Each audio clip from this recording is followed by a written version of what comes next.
Good morning, ladies and gentlemen, and welcome to the third day, last session of the Water Security Driven by IR 4.0 Virtual Symposium. Today, our focus is on nexus of water, food security, policy, and strategic invention. Before we start, a few webinar considerations. Attendees are reminded to ensure the volume is turned up on their device. Ensure you have a stable internet connection. This will ensure the streaming and audio will run smoothly. Attendees can ask questions via the questions panel located within the GoToWebinar control panel. By default, the control panel is located on the right-hand side of your screen. The chat function is reserved for webinar organizers and panelists to communicate with attendees. Attendees will not be able to chat with each other, however, are encouraged to ask questions. A recording of this webinar will be made available on the SAIEE YouTube channel, SAIEE TV. The registration link to this channel is in the chat box. Please register, it's free. This recording will be under the water security playlist listed on our SAIEE TV channel. A certificate of attendance will be issued a few weeks after this webinar once we've received the CPD validation number from EXA. I'd like to introduce you now to our host for today, Prof. Michael Rudolph. He hails from the University of Johannesburg and is the director of the Center for Ecological Intelligence. He is an experienced director with a demonstrated history of working in the health, wellness, food security industry. He is a strong professional with a master's in public and environmental health. He is skilled in non-profit organizations, food security, sustainable development, coaching, and program evaluation. Over to you, Prof. Rudolph.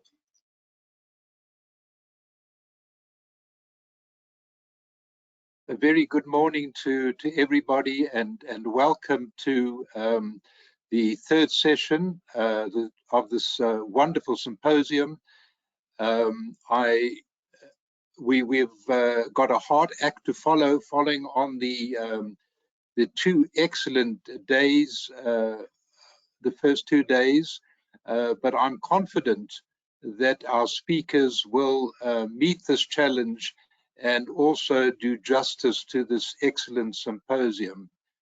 It actually gives me a great pleasure to ask my colleague, Prof. Pat Naidu, and I would like to not necessarily read out his brief CV, but just to congratulate Prof. Pat on his leadership, his vision, his commitment, and not least of all, the hard work that he has put into ensuring that this symposium has been the success that it has been up to now. So it is with great pleasure, Prof. Pat, that I welcome you again this morning. Thank you very much, and ask you just to share some ideas regarding the symposium and the way forward. Thank you very much.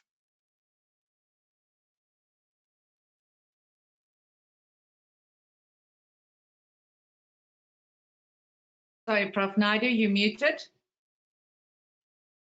Yeah. Thank you, Prof. Michael, and thank you to the team that's put together the virtual symposium. Colleagues, I'm purely reflecting the hard work of the team. It's not myself, it's Prof. Michael and the rest of the gang that has brought you this message. I'm going to share with you, colleagues, and I'll put my video cam off, a few thoughts around the conversation we're having in terms of water security, sanitation security as driven by the fourth industrial revolution. So welcome and thank you for your time today. And firstly, let me extend my appreciation to the management, membership and employees of the South African Institute of Electrical Engineers, the Water Research Commission of South Africa, our industry partner, Umgeni Water, the Water Board, and further to our colleagues at the Southern African Power Pool and the City of Johannesburg's Joburg market for the ideas that have come forward in terms of developing this conversation. It's an assignment of the Faculty Industry Advisory Board. So I'm a secretariat presenting this assignment on behalf of the board itself, whereby the board is grappling with South Africa's triple challenge: inequality, unemployment, and poverty. And again, this challenge is further intensified by the challenges around climate change and the rapidly accelerating growth in technology. The key research question is, can we reset our thinking in terms of providing water and sanitation security for all? Can we do that? And again, we've got to look at these big numbers. The human population is exploding, it's growing. And again, water is life, sanitation is dignity. How can we bring all this together by using technology? We firstly reflect on global warming. And again, Professor Engelbrecht of the University of Witwatersrand has shared with us that the work they are doing, and they predict that in the next 10 to 20 years, just in the next sort of decade, we are going to experience some dramatic shifts in the environment. A day zero condition, a collapse of the protein and carbohydrate industries, killer heat waves, extremely violent storms. And again, this volatility is going to come to us with boundaries being zero rainfall or infinite rainfall. And again, the conventional, traditional approach would be to build more dams, build more pump stations, build more pipelines to provide for water security, sanitation, dignity. And we feel that with these sort of extreme boundary conditions, we need another approach. And we feel that other approach could possibly lie in the space of markets, big data, and cash flows. So we want to walk in that sort of path a little, whereby investor finance technology-driven solutions could give us the security we're looking for with resilience. And again, we want to go in the direction of embracing all water resources and bring that to market. We firstly put on the table a learning we got from our colleagues at the Southern African Power Pool. The Southern African Power Pool, SADC, a Southern African Development Community entity, spreads itself across Southern Africa. And again, the entity is focused on electricity sharing, energy sharing between the neighboring countries.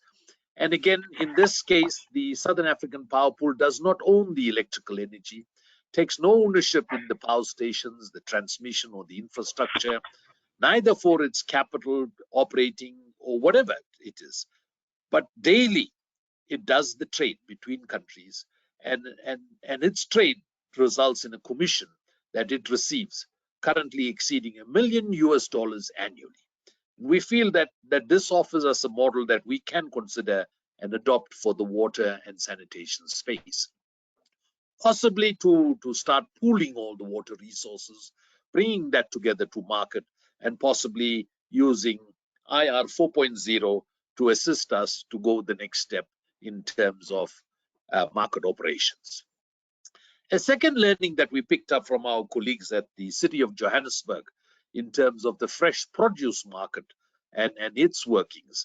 And again, we see in this case that the market does not own the farms that make the fresh produce, neither do they own the trucks and the distribution networks. They do not take any involvement in the operations of that market, setting it up and its workings. But daily, the market trades, and the commission for the market is now approaching or exceeding. It actually exceeded 500 million last year. So there you are. There's an opportunity for us to build upon this learning at the fresh produce market.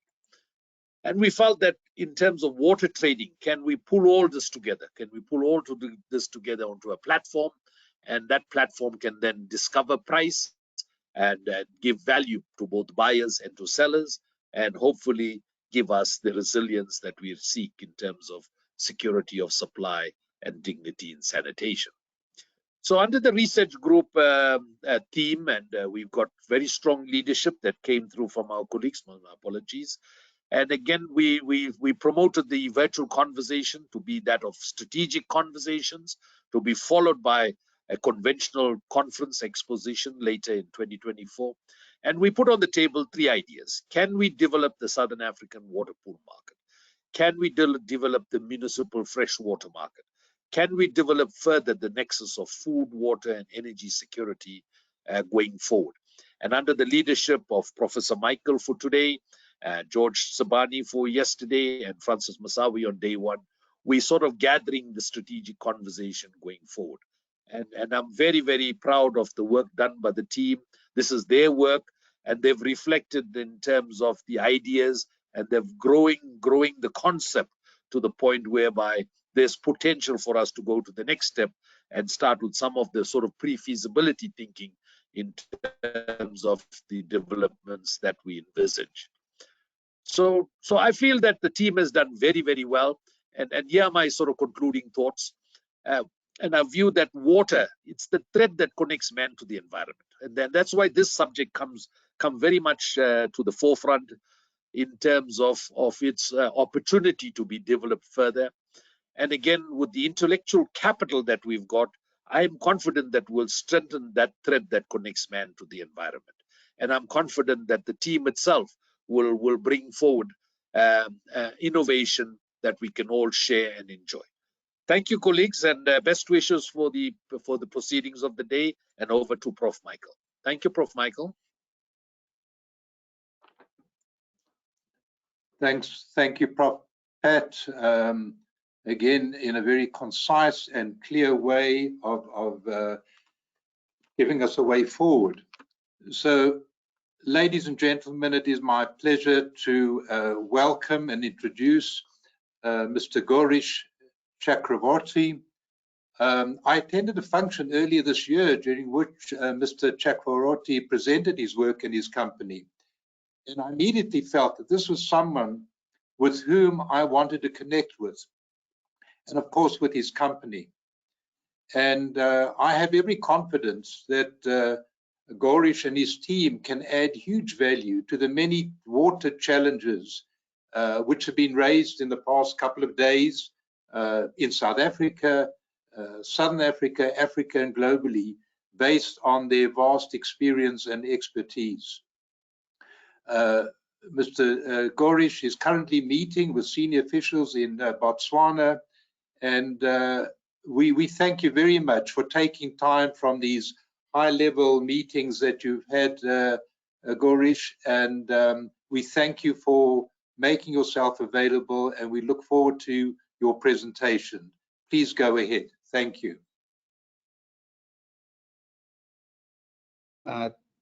Thank you, Professor. Water, the essence of life, its acute shortage due to rampant pollution and excessive use is of great concern.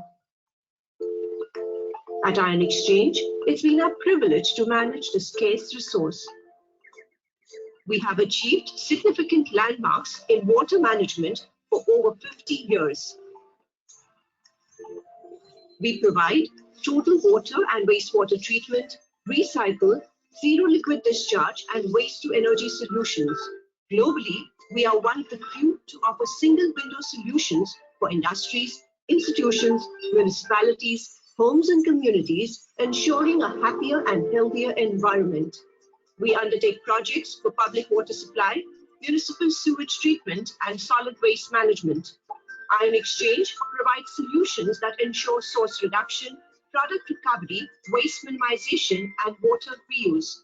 This concept has been adopted by all industries. We have the largest number of references in diverse industrial and municipal segments across the geographies served, ensuring minimum freshwater requirement and faster payback on investments, resulting in its wide acceptance by all industries.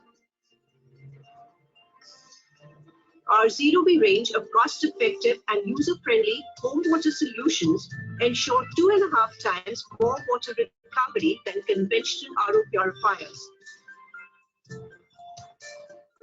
We offer a wide range of packaged sewage treatment plants using advanced technologies for a cleaner environment. Our first manufacturing unit for the packaged drinking water, Rail Need, was commissioned for Indian Railways in 2003. Since then, we have expanded to 5 units countrywide. In rural India, where communities face the crisis of unsafe drinking water, we are committed to solving the problem of surface and groundwater pollution by removing contaminants like fluoride, arsenic, iron, salinity, nitrate, and uranium that can be harmful and cause epidemic diseases.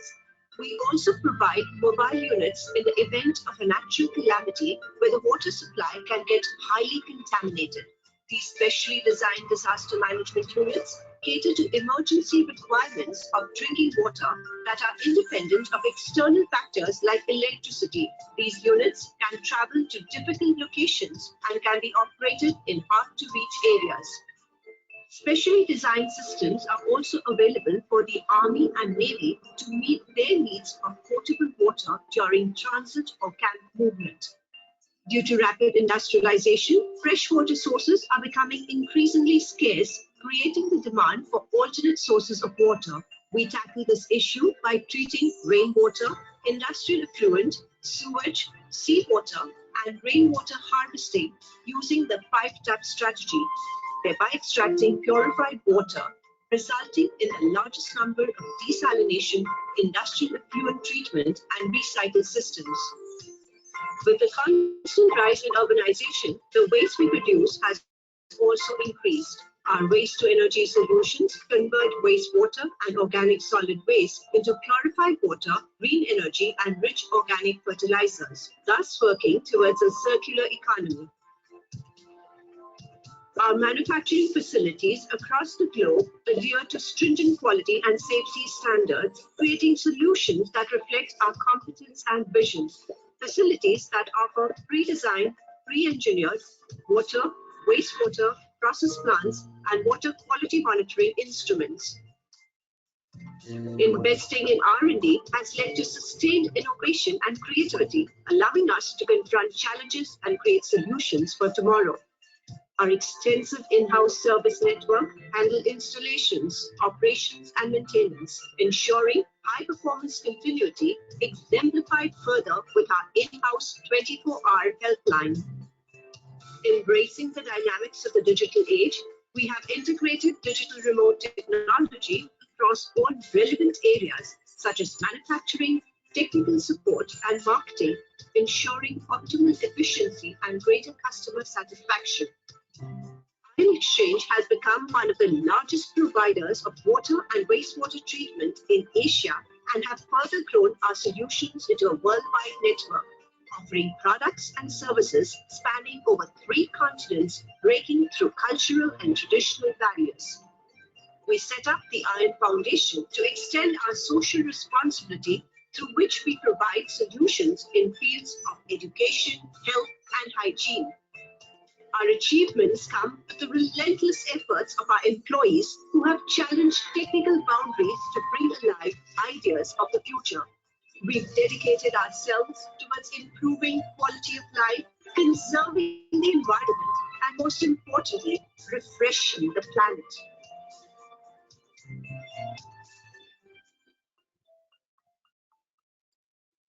Hi, I know you've been looking for a solar system solution for your own.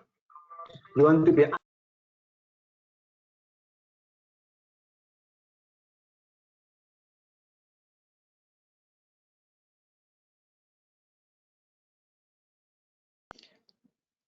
Thank you, Gorish. It's just great that you do this presentation with this very innovative and with the animation. So that was absolutely terrific. And what I'm excited about is that I can see tangible applications of this in our projects in South Africa, with our colleagues in Southern Africa, and I see that you are also working in Nigeria, and we're working with colleagues there. So what is wonderful is I see very direct application, and we look forward to strengthening our relationship with you and your organization. And once again, thank you very much for you linking on. Is there something that you would like to add, Gorish, to the presentation? Thank you, Professor Michael. I know you hate calling you Professor Michael, but I have to tell you that I like calling you Prof. Michael. And it comes automatically as a respect that I always have for my heart to you. The work that you have been doing diligently, despite all the challenges, also having health issues is really remarkable, and we all appreciate that. We recently concluded 10 years of our existence as a joint venture partner in South Africa. I have been personally staying in South Africa since last 15 years, and I'm passionate about water, and I am also aware of the challenges by now that we have in Africa and South Africa as such. And I feel there's a very, very similar challenges that we have in most part of in India. So the technologies and the applications that we have so far seen working in a population of 1.4 billion in India, I'm sure is going to work in this continent also, which is also having a similar number of population as of now. We understand the geography, and we also feel that the experience that we have derived from working from the ground, having now over 50 patents in water treatment, whatever we have gained experience and expertise can be rolled through this joint venture. And that is the purpose of our coming here in South Africa and our existence. And I feel that the purpose will be met in case we are able to work together with the university, students, and the industries, identifying the main challenges and working together with the products and technologies that we have with us, with the brain that you have from the universities. So I would like to address the subject which has been given to me, protecting people's life and the environment through water and wastewater treatment and recycling technologies that we have, the products that we have developed, and would like to have a kind of feedback later on through emails or phone calls, whatever it is, or meetings, because I won't be able to stay much longer after the presentation, but I would like to have those feedbacks and engagement later on. So let me continue my presentation. In terms of the water, total water use and reuse and discharge, we have last 6 decades, we have developed our expertise in this field in terms of pre-treatment, treatment, and post-treatment.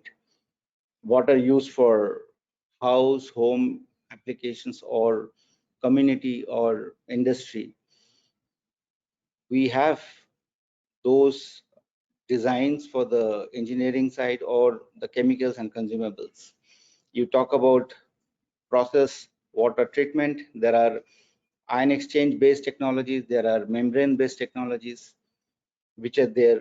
I'm not going in detail, but I just wanted to show you in terms of the range that is available.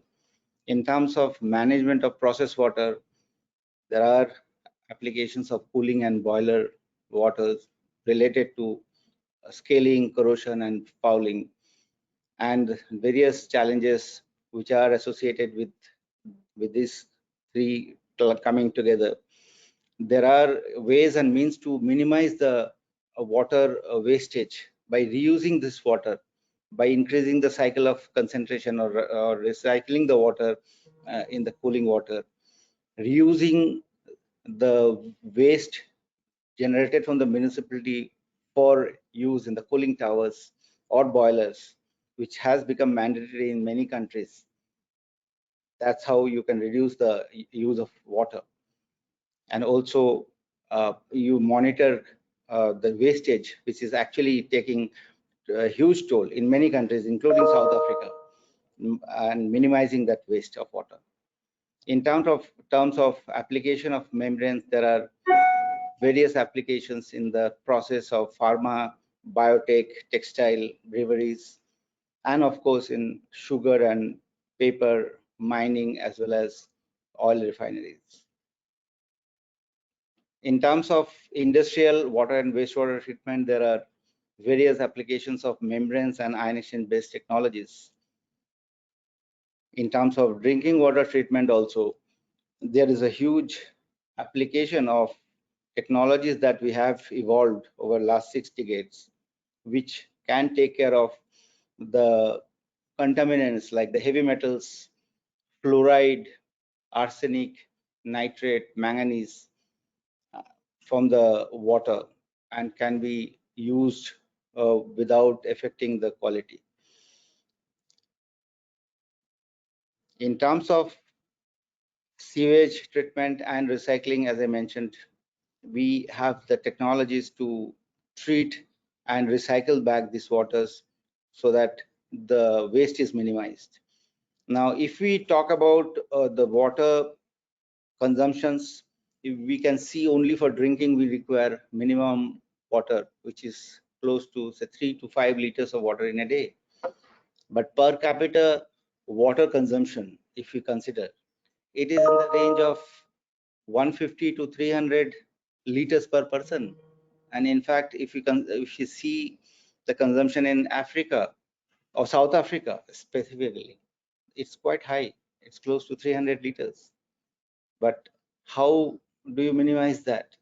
It is basically, if we identify that this is the drinking water application, so you use this water for drinking, and rest of the water which is not required to be so clean, you can actually use recycled water, or you can use those reused recycled water for other application, tertiary application, that can drastically reduce your water consumption and minimize your water bills also. So these are the ways and means you can have a conservation of water and have a long sustainable water supply in the coming days, because we have to see that our future generation also gets supply of water. Otherwise, this is a resource that is very fast depleting. In terms of specific contaminations like fluoride, arsenic, iron, and nitrate, I have mentioned those earlier.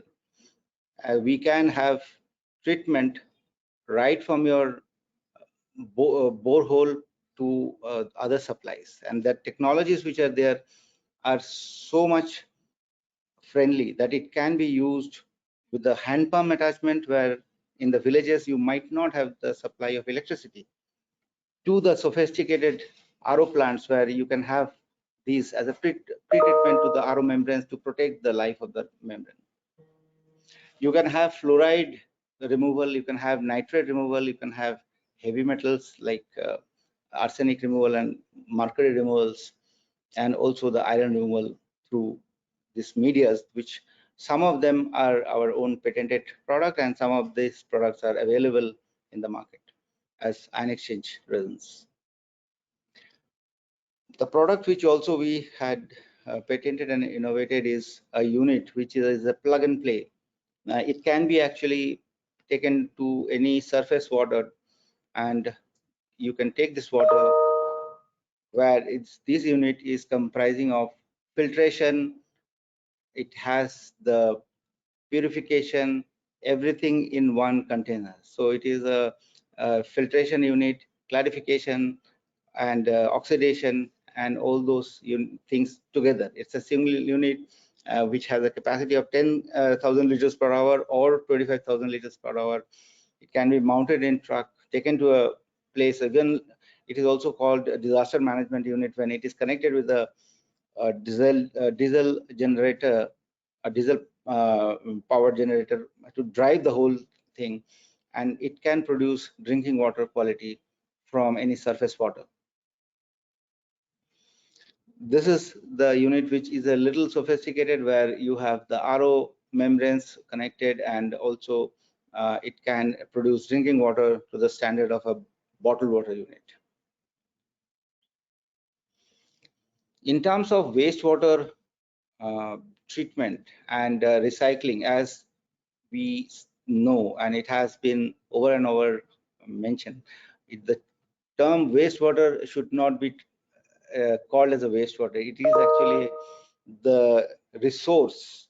As the population grows, this is the only resource which is also growing, because other resources are all depleting. Because this waste, so-called water, is going to give us more recycled water. It can also give us more nutrients if we treat it judicially. Now, what it requires is, it requires chemical COD reduction. It has nutrients which can be removed from the water, and it can be used for the fertilizer. You can take out the organics and you can produce energy efficiently. There could be the heavy metal removal. The technologies are there for taking out those heavy metals, as I mentioned. So you need to have all these challenges and see as an opportunity to design the system in such a way that those advantages are taken instead of thinking as a challenge. In terms of overall effluent treatment scheme, broadly how it is done is as a pre-treatment. You have the physical impurities which is seen by the naked eye, can be taken out through the screen chambers, and primary treatment of clarifications, where the oil and grease and color can be removed efficiently with advancement of the clarification systems, which will require high velocity design to reduce the space of the clarification and make it more efficient in terms of clarification. Then you have the biological treatment, where it can be aerobic treatment and anaerobic treatment based on what is the BOD COD level, and then there could be further advancement of technologies to make it more efficient in terms of energy and in terms of space. And then there could be tertiary treatment in terms of the quality of water that you need, either for a recycled water or for discharge. And then it goes for either zero liquid discharge, or it is discharged to the municipality complying the limits. And the solid which is generated, solid waste which is generated, can be taken for a waste to energy plant. In terms of some units, as I mentioned, ultra high rate clarifier, which is a patent of our product which we registered, which requires a very lesser space because we designed it at a very high velocity and very efficient in handling fluctuation of load at the inlet to produce a consistent treated water quality to the limit what is expected, and produce lesser sludge and a high consistent sludge with low moisture. So this is the technology which is there. And there are cases where you have a space constraint, then you go for a lamellar clarification, and you can reduce the space by almost 1/10 of the space, because you are increasing the surface area by inclined plate, which is producing the similar result. And cleaning is easy. You can take out the plates and you can maintain while the operation is continuous. You don't have to shut down the plant. There are packaged sewage treatment plants which are also available for treating those sewage for even like the hotels and municipalities with a smaller population, and also for kind of office or shopping center. We can even recycle this water for gardening. And there are other technologies which are available, which is one of them is FMR, which is fluidized media reactor, producing a better quality of water. And of course, the best quality is available with the membrane bioreactor, but the price is little on the higher side. So based on the budget, based on the affordability, we can offer different types of technologies to suit the requirement. Integrated waste management is basically something which is also similar, but it's a integrated one. So these are the things which will impact and have effect on the recycling and dewatering. So this is what I wanted to present, and thank you so much for this opportunity.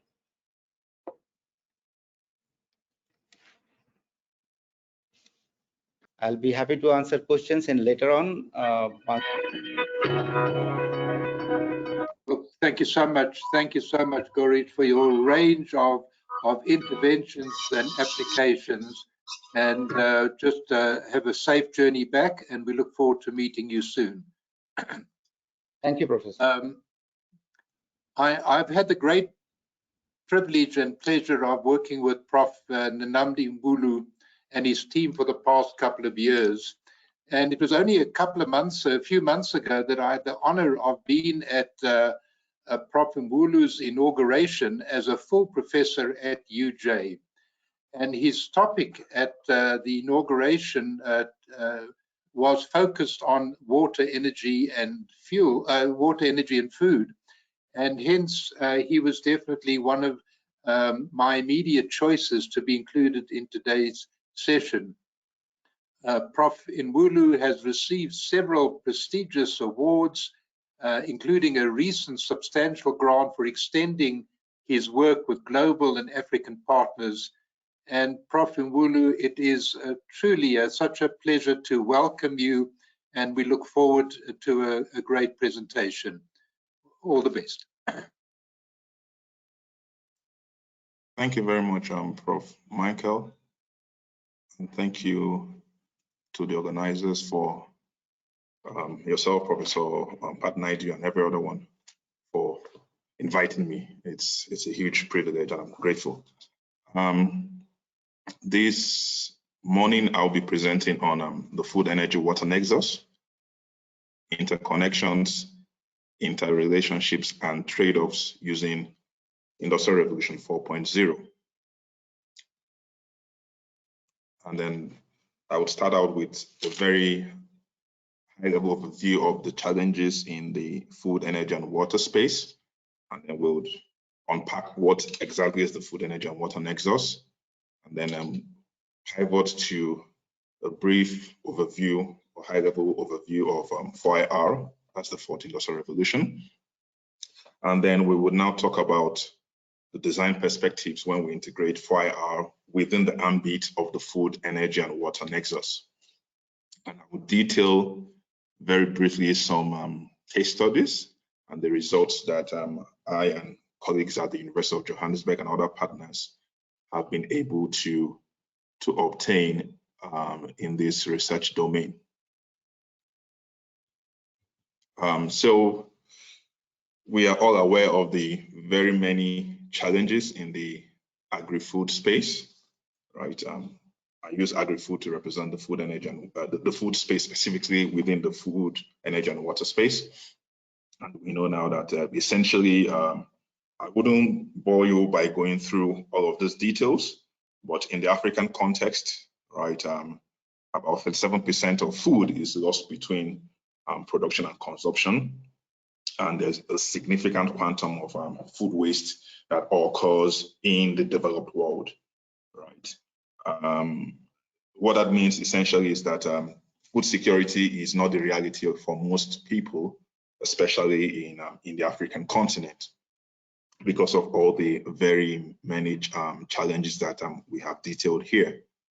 Similarly, in the African context, there are significant challenges with respect to energy access, right? And then the quality of energy that is obtainable, and that speaks to energy insecurity, meaning now that a significant chunk of people in Africa do not have access to electricity for lighting and heating and the rest, and then they don't even have access to energy for clean cooking. So significant challenges in the energy domain there. Also in the water space, I'm sure water is the fulcrum by which we are pivoting to the agri-food and the energy space. So I'm sure everybody is quite conversant with the very many challenges in the water space. And then it is anticipated that by 2030, about 700 million people would suffer from significant water insecurity issues, meaning they will not have access to adequate quantity and acceptable quality of water. So these challenges in the food, in the energy, in the water space has been referred to by Sir John Beddington as the perfect storm, right? Which is essentially the simultaneous shortage of food, energy, and water space. And his postulation was that if something significant was not, or if there was no significant intervention by 2030, there will be significant challenges on a global scale. Talking about 2030, we're also aware of the Sustainable Development Goals, which were advanced, or which is an extension of the Millennium Development Goals, and essentially seeks to mitigate 17 high-level challenges for humanity by 2030, right? And then it includes goals that pertain to food, that's SDG 2, that's zero hunger, energy, SDG 7, that speaks to affordable and clean energy, and SDG 6, that speaks to clean water and sanitation. Again, the target is 2030. We are currently at, we are wrapping up 2022, so we have under about 7 years approximately to put our acts together, and then develop workable solutions in these three spheres. Now, concentrating on those three areas, the food, energy, and water space, which are detailed at a high level with various challenges globally and also in Africa, we now understand now that there are challenges in all three spaces. And now the concept, the new thinking is that instead of developing solutions in one sphere, it might be necessary to look out for an integrated, approach to solve the challenges in the food, energy, and water space. And now I highlight in this slide a couple of the interactions or interrelationships between the three spaces. Water is needed for power plants. At the same time, water is also needed to grow food, and support livestock. And energy is needed to treat water. Energy is also needed to, it can also be leveraged for food in terms of in the biofuel space. So there's a whole lot of interrelationship and interactions between the three devices. And then there are a lot of stressors: climate change, population growth, economic insecurity, COVID. There are so many stressors that have affected these three domains. And now, if you search out for what is the food, energy, and water nexus, for a definition for for what the nexus actually entails, and then you're going to come up with a lot of various definitions, right? It's been defined as a concept, it's been defined as a tool, it's been defined as a perspective. Others refer to it as an approach or a framework, right? Be it as it may, I wouldn't delve too much in the definition, but what we can all agree on is that there are interconnections, there are interrelationships, and there are trade-offs between all three, right? And that sectoral decisions in one affect the other.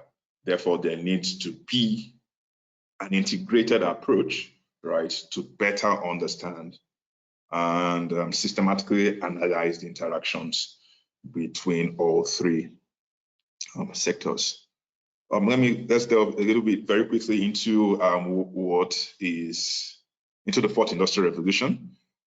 To provide some context, we acknowledge now that there have been three revolutions thus far. Essentially, a revolution is a disruption. Is a disruption in the way and manner society operates in the economic sphere, in industry. Basically, a disruption in the way and manner we know life, right? And this disruption is typically triggered by technologies. And then what are these technologies? We mentioned that there have been three thus far. Currently, the technologies that are disrupting society, can be basically or simply defined as cyber-physical systems, which encompasses all the various technologies that is disrupting society as we know it. And what is the definition of cyber-physical systems? Essentially, This is a definition that was given by the National Science Foundation, Helen Gill of the National Science Foundation, and essentially is described as a system that is tightly integrated with the internet and its users, right? In a cyber-physical system, the physical and the cyber components are deeply intertwined, right? And interacting with each other in a lot of ways that can change with context. So cyber-physical systems essentially are disrupting society as we know it, and then cyber-physical systems essentially impact society, has applications in various areas, but our research has focused on these applications in the food, energy, and water systems domain, and then leveraging it to better understand the interactions, leveraging cyber-physical systems to better understand the trade-offs, and essentially lead to better or more optimal resource security. There are various technologies, cyber-physical technologies. Remember, we said it's the cyber and the physical world intertwining and operating in different contexts. So you either have cyber technologies or you have physical technologies. Pertaining to the food, energy, and water nexus, we have been deploying cyber-physical technologies we've been basically leveraging on four key cyber-physical technologies. Let me put it that way. The first two are analytics based, and that's prescriptive analytics and predictive analytics. Now there are, some people say 3, some people say 4, but let's go with 4 in this case. There are 4 kinds of analytics, and we have descriptive analytics, which basically tells you, unpacks what happened in the past. Diagnostics analytics tells you, diagnostic analytics use it to determine what is going on currently. Predictive analytics seeks to determine what is going to happen in the future, and prescriptive analytics seeks to determine the most optimal action that should occur. So basically, we've been leveraging prescriptive and predictive in our research, and then we also make use of Internet of Things for monitoring and control, and also automation efficiency improvements, and then blockchain technology. This is a depiction of the framework which we use. Essentially, this framework works on data or requires data. You need to access data. When it is available, that data is fed to your prescriptive analytics platform. Prescriptive analytics seeks to determine the most optimal course of action, what should happen. Sometimes that data is not available and you need to actually get it in real time or near real time. You need to leverage Internet of Things sensors to obtain such data. Sometimes you have historical data and you need to leverage predictive analytics, machine learning forecasting to obtain data. In any case, after obtaining the data, whatever source, prescriptive, the prescriptive analytics platform is now leveraged to determine optimal decisions, right? The optimal decision for supporting management within the food, energy, and water nexus. And I'll go into examples very shortly. And then recently we've begun to leverage on blockchain as a ledger. Blockchain is a distributed ledger system, right? Basically to record some of the information as you obtain it from various sources. Blockchain is immutable. Once it's uploaded, you can't change it, and that eliminates issues of trust and then provides transparency in the decision-making process. I need to, however, add that after getting your optimal decisions, you should actually have corresponding action, right? Which is where the input or the detail or the optimal action that you should deploy, you should actually now use it to deploy technology. You should actually use it to come up with pricing, various actions within the food, energy, water nexus, such that insecurity is mitigated. So these are some of the examples that of research that we're currently working on. 4R technologies, those I've mentioned before, predictive, prescriptive, IoT, and blockchain, applying them in food systems, in water systems, in energy systems. So that's for food processing in wireless sensor networks for silos, and then for water quality monitoring purely in the water system, and then for prosumers purely in the energy space. And then there are interactions between all three. So renewable energy power desalination is in the nexus of energy and water systems. Biofuel can be argued as the nexus between food and energy systems and the rest. So this is just like an overview of practical applications within or 4R technologies within the nexus. Now, once we began this research, our approach typically was or focused on the technical. That is, you actually only wanted to maximize output, you wanted to maximize the reliability of the system, efficiency, minimize greenhouse gases and the rest, just technical solutions.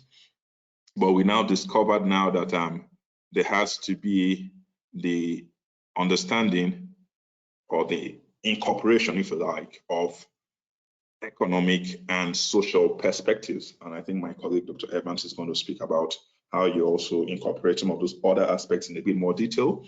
But in our research, basically, you want to maximize technology adoption if it's a disruptive technology, or if it's even a simple issue like a prepaid electricity meter has met, has met resistance among some sectors in Africa, among some sectors of the population. You want to minimize technology disruption, and you want to basically incorporate the social perspectives and the economic perspectives, right, which would invariably enhance the adoption or enhance you leveraging the benefits that you should get from your technical solutions. So these are some of the examples, the objectives, if you like, that we have deployed that corresponds to the technical, economic, and social, and that leverages 4R technologies towards achieving food, energy, and water security. And then we have basically determined that in our approach, we often focus on two key design approaches, right? The first seeks to ensure now that there's optimal, using prescriptive analytics, there's optimal resource allocation. This can occur across various spatial levels, in a municipality, in a province, in a nation, for instance. How do you ensure within a specific time frame, in the short, in the medium, or in the long term, that these three resources, considering the interactions, are optimally allocated? And that's the resource allocation challenge. We also have the resource governance problem, or the design approach, where you have already, or certain resources are already being used. How then do you ensure now that they are optimally deployed such that their sustainability is guaranteed? So this basically talks about the sustainability aspect, the resource governance aspect, right? And then combining both leads us to achieve, which is our overarching goal, resource security of all three technologies, of all three resources. Right. So I wouldn't go too much in detail, but essentially the prescriptive analytics approach, what you want to do is you want to essentially get optimal decisions based on either your known information in the food, energy, and water space, or your predicted information. And then you also want to understand what are the physical, the technical, and financial constraints. And then you now come up with the right decisions, right? The optimal decision, the optimal course of action that should be undertaken. And then an example that we have used is a case study in Ermelo district in South Africa. And basically we identified the agri-food resources that are there, the food crops, the produce, right, that is obtainable from that locale, the energy resources that is obtainable in that locale. And this was a much more spatial analysis, solar and wind, of course, micro wind, and then surface water that was available. Those were the resources that were available. And then we now unpacked what were the various processing facilities that were available for processing the natural resources, food, energy, and water. And then you have them here, and then eventually you investigate the various pathways by which you can leverage the available food, energy, and water resources towards obtaining the quantum of food needed by the population, and then the quantum of energy that is needed by the population, right? Because it can also be extended to also incorporate the quantum of water that is also needed by drinking water or potable water that is needed by the population. So essentially, what we're doing is you understudy what are the constraints in that system, right? You also define what are the economic objectives, and then you come up with the solution. And of course, also did some bit of scenario analysis where you are constrained by perhaps budgetary constraints, you are constrained by technology efficiency constraints. You cannot use all of the production units that are available. You do not have access to all of the quantum of natural resources, food, energy, or water resources. And then you do various case studies to ensure now that you still achieve food, energy, and water security. So we have a paper, an academic paper on this, and these are some of the results that show what are the optimal combinations of the various food, energy, and water resources that would lead to food and energy security. So now that was a resource allocation problem. You need to choose which of the resources that you're going to leverage. And then we've done some work also on the resource governance problem, right? So basically the technology you've decided on the technology to use. The question now is, how do you ensure that those technologies are used sustainably? We did some prescriptive analytics work too for the energy water nexus, right? The main challenge of seawater desalination for a renewable energy powered desalination plant, we use the Mossel Bay plant as a case study. And so essentially the main challenge of seawater desalination is the energy requirement and then brine management, right? So or to mitigate that issue or to combat that, we leveraged prescriptive analytics to come up with an optimal governance framework for those two problems. So reverse osmosis is used for desalination, while electrodialysis and crystallization is used for further treatment of the brine concentrate, right? And then we discovered now that you're able to extract much more fresh water than you would have otherwise have done without properly optimizing your system, using the technology and then optimally optimizing the governance framework for such a system. And then we've also deployed prescriptive analysis in the food energy nexus, where you have various technologies, electrical in the energy space, PV, wind, and diesel, then you have water sources, and then you also have open farming and then hydroponic system, and then you develop an optimal governance framework such that the sustainability of the system is enhanced in the long run. I wouldn't go through some of the results of our modeling, but we've also done this also in a biorefinery system. This was done in Southwest. This is a modeling that was done in Southwestern Nigeria, where we identified the various crop stovers that could be used for the biorefineries, and then the location of those plants have been already agreed to a priori. So we basically came up with the schedule, an optimal schedule, right, such that the governance, the long-term sustainability of that of those facilities is ensured. And then we also consider the energy, there's energy that is used locally from the anaerobic digestion, and then there's also the water that is required for the biorefinery process. And then we've also leveraged on predictive analytics, which is essentially machine learning.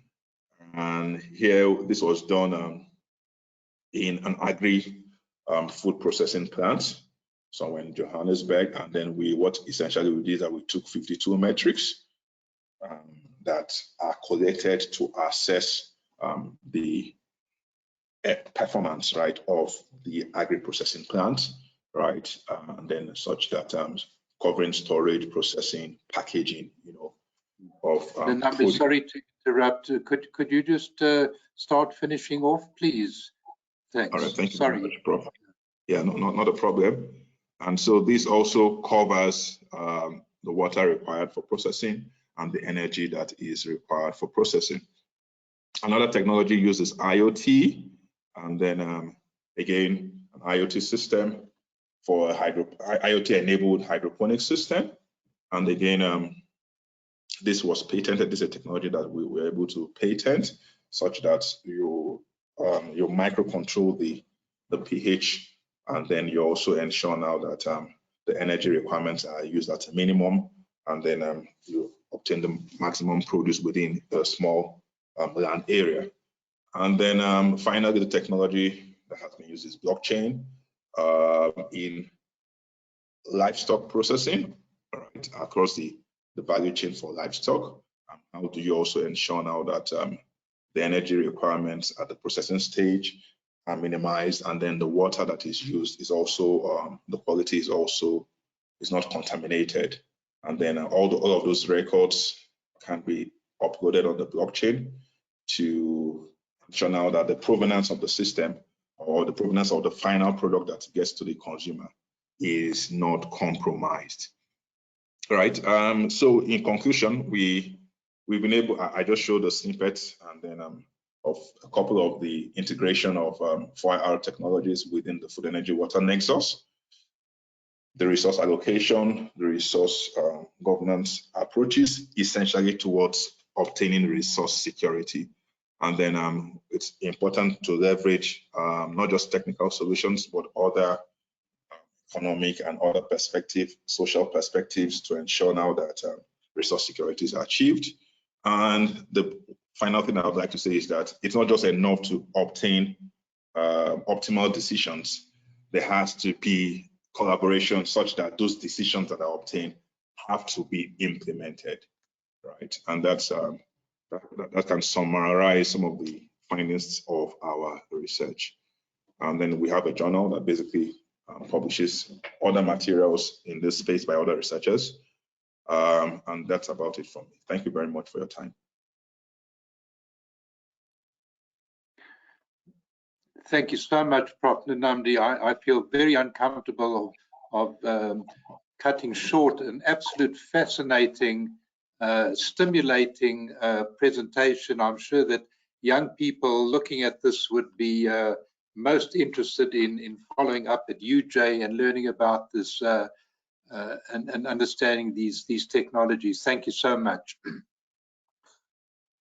Ladies and gentlemen, a good friend of mine called me a few months ago and asked if I could meet somebody, as he thought that there may be some synergy in our respective fields. And the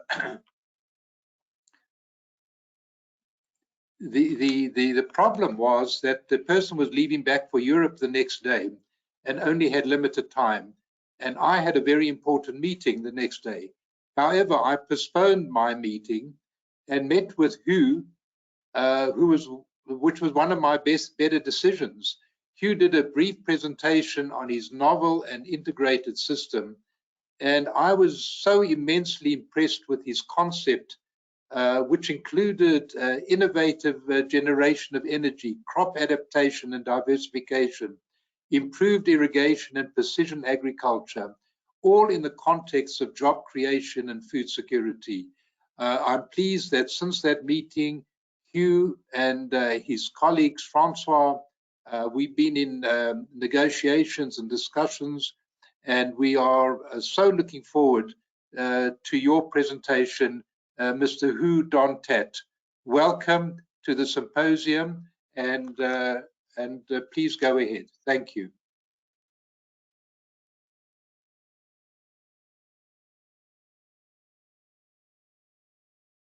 Sorry, Mr. Tondat, you. There we go. Can you hear me? Yes, we can. Okay, thank you very much.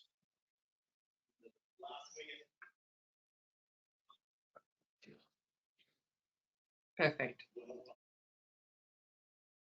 Good morning from Geneva, Switzerland. My name is Hu Don Tat. I'm the CEO and co-founder of NERID, Swiss company active in water treatment and circular agriculture. I would like to thank the organizers, Professor Rudolph, the University of Johannesburg, the South African Institute of Electrical Engineers, and the Water Research Commission for inviting me to present at this event today. I will today address the nexus of food security and strategic invention by introducing and explaining a bit about the NERID water desalination system and how it interacts with food and water security and the circular economy.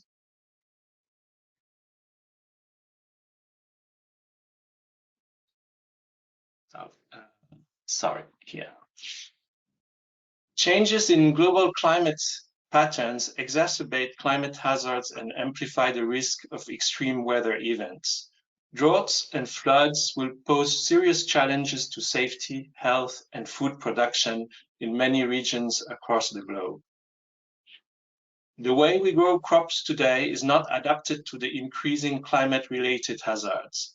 Agricultural adaptation measures include adapted crops, improved irrigation techniques, crop diversification, and precision farming.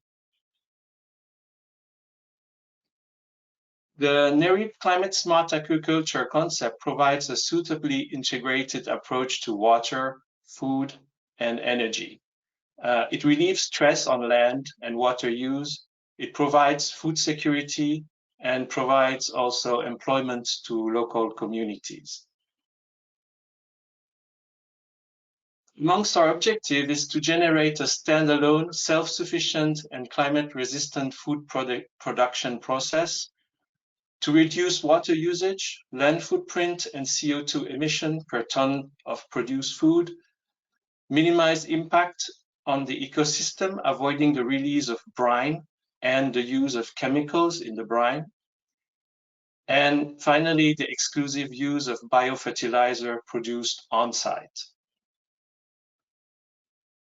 How do we achieve this?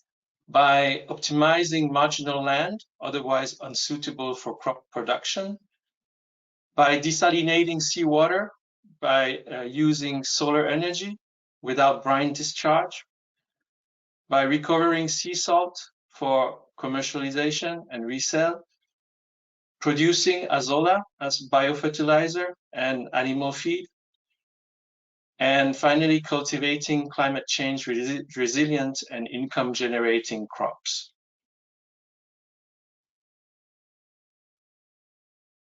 Amongst the benefits of the NERID Smart Agriculture, the production benefits include optimal crop productivity, the all year round uninterrupted production, protection from climatic events, and this is a very important issue, highly efficient water use. In terms of socio-economic benefits, there are job opportunities for unskilled workforce and potential for community ownership and social inclusion.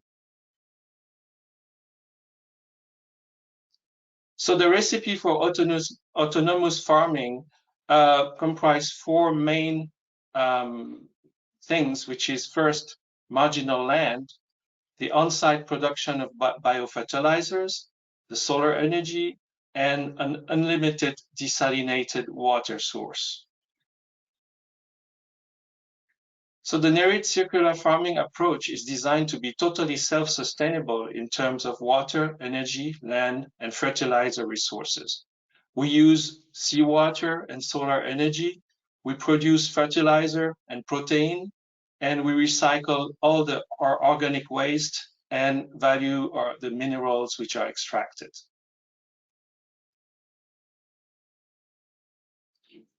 On this slide, we can see the illustration of an ideal setup of the climate smart agriculture concept. As mentioned earlier, the idea is to seek protection from climatic events such as hurricanes, floodings, forest fires, droughts. Therefore, the ideal location would be a desertic or arid coastal area where we can have an unlimited supply of water from the ocean with the maximum solar radiation.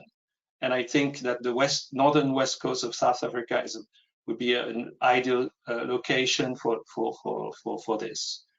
Solar thermal panels generate heat to power the NERID thermally driven desalination system, which includes salt crystallization and zero brine discharge features.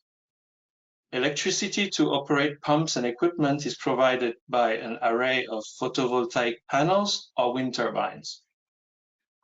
Biofertilizer is produced inside the greenhouse, while water-efficient crops are cultivated all around the greenhouse using drip irrigation techniques. The idea here is really to maximize each drop of desalinated water to produce as much protein as possible. Looking now closer at the greenhouse section, the solar thermal panels are embedded in the roof of the greenhouse in order to reduce land footprint and equipment cost. And the biofertilizer is produced inside the greenhouse. I just wanted to note that thermal solar energy, which means the heat, is captured with the highest efficiency in this case and directly transmitted to the thermal desalination process.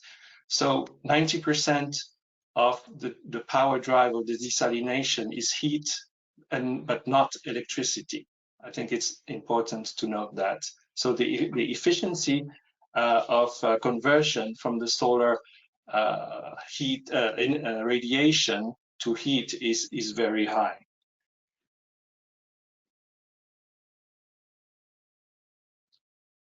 So the NERID desalination technology replicates the natural water cycle. It's evaporation of seawater and condensation of the generated steam. So it's not a membrane process, it's a thermal process. The steam is completely clear and does not contain any salt. During condensation, the main portion of the energy used for evaporation is recovered.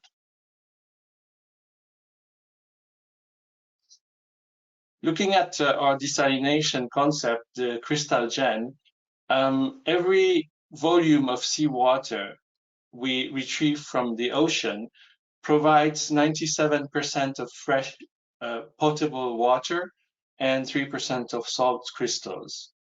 And the energy to drive the process could be either solar thermal, biomass, or waste heat from, for example, power plants. Is to note here that the challenge was extremely great to overcome all the scaling and the contaminants in the system when we go up to salt crystallization. So we spent nearly 10 years, searching and developing a system to reach salt crystallization, and that was a really, really hard work.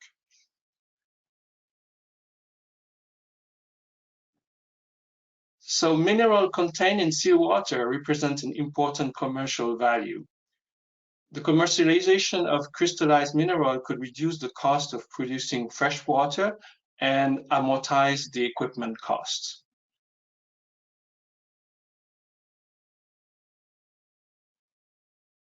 Switching now to biofertilizers. The chemical fertilizers, as we know, urea, the Haber-Bosch process, causes air and groundwater pollution. Their production process is extremely energy intensive. We count some studies say that the impact, the CO2 emission of the chemical fertilizer can reach up to 2% of the total global emission. So it's extremely harmful for the environment. The use of biofertilizer reduces the impact on soil, air, and water, and also has the potential to improve human health. So what is Azolla? Azolla is an aquatic fern consisting of a short branch floating stem bearing roots which hang down in the water. Azolla is a highly productive plant. It can double its biomass in 2 days. Azolla is highly rich in protein, up to 30% protein content, essential amino acids, vitamins such as B12, and minerals. Azolla is used for sustainable production of livestock feed and also used as a biofertilizer. It has a unique capacity to draw nitrogen from the air. And most importantly, Azolla is one of the fastest growing plants on the planet. And that allows us really to mass produce it when we master its growing environment and growing condition. Here in our culture, you can see the pace at which it grows from day 1 to day 10, where we have to harvest, and you can see the speed at which it grows.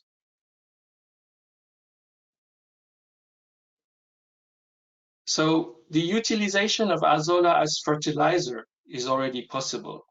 Dry Azolla contains elements of nitrogen up to 3.5%, phosphorus up to 1%, and potassium up to 5.5%. That makes the NPK the 3 main elements for fertilizers. Micronutrients such as calcium up to 1.3%, magnesium 0.5%, iron 0.5%, and manganese 0.2%.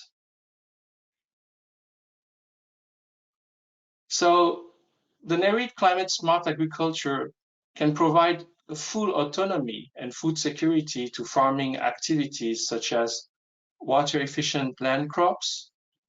And here we are talking about alternative fodder crops, which are like very low water consumption, such as moringa, such as the prickly pear, the cactus, such as the fodder beet, or even the Azolla itself.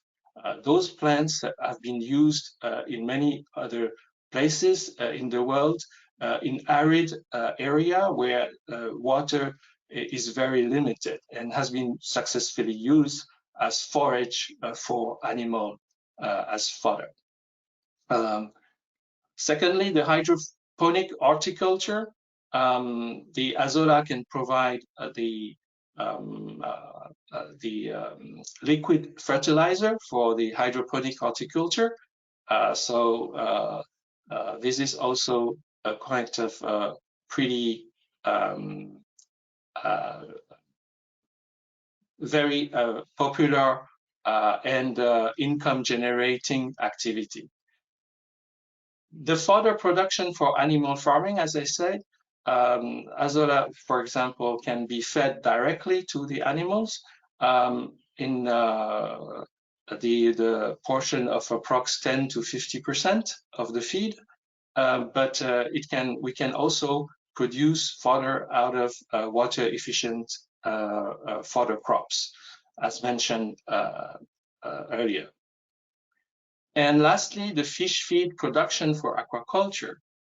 Our liquid biofertilizer can also be used to grow algae, such as phytoplanktons, and the objective could be to replace the fish meal, which is very important or essential resource in the fish feed, which the fish meal, as you know, is the fish, the pelagic fish, which are wild caught in the ocean, and its resources are depleting now, and the fish feed production with algae or phytoplankton can potentially successfully replace the fish meal.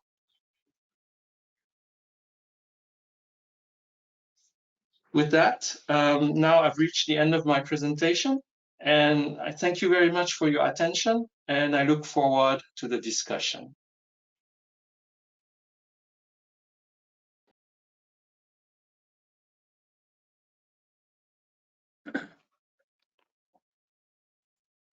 Thank you, Hugh. As the first time, I am so excited about your concept, and we really look forward to its application in South Africa, and hopefully participating in its monitoring and evaluation. So, ladies and gents, I have known Rod Blatt for many years, and I knew he was an engineer, and I knew he was in the water industry.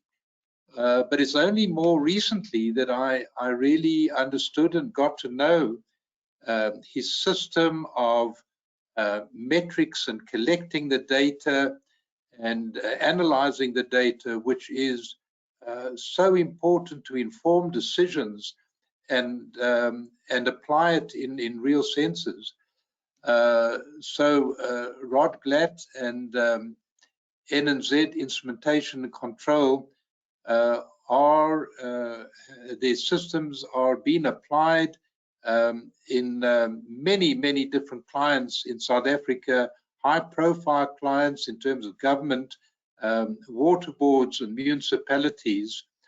And Rod, it's truly a personal and a general pleasure to welcome you as part of the symposium. And please go ahead with your talk. Thank you, Rod.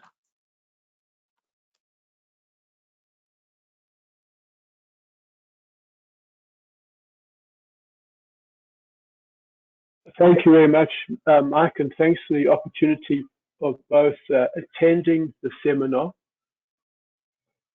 and also of presenting. I found the previous two talks really fascinating because they're very much on the potential and the objectives of where we're going with food security and associated inputs to it.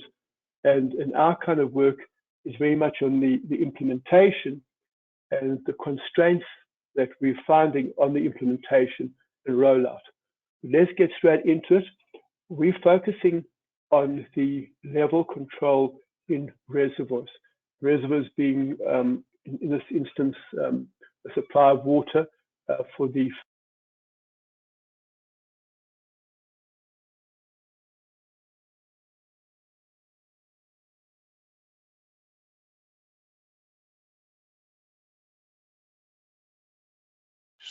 Lost you, Rod. Okay, hi, you there? I'm just trying to.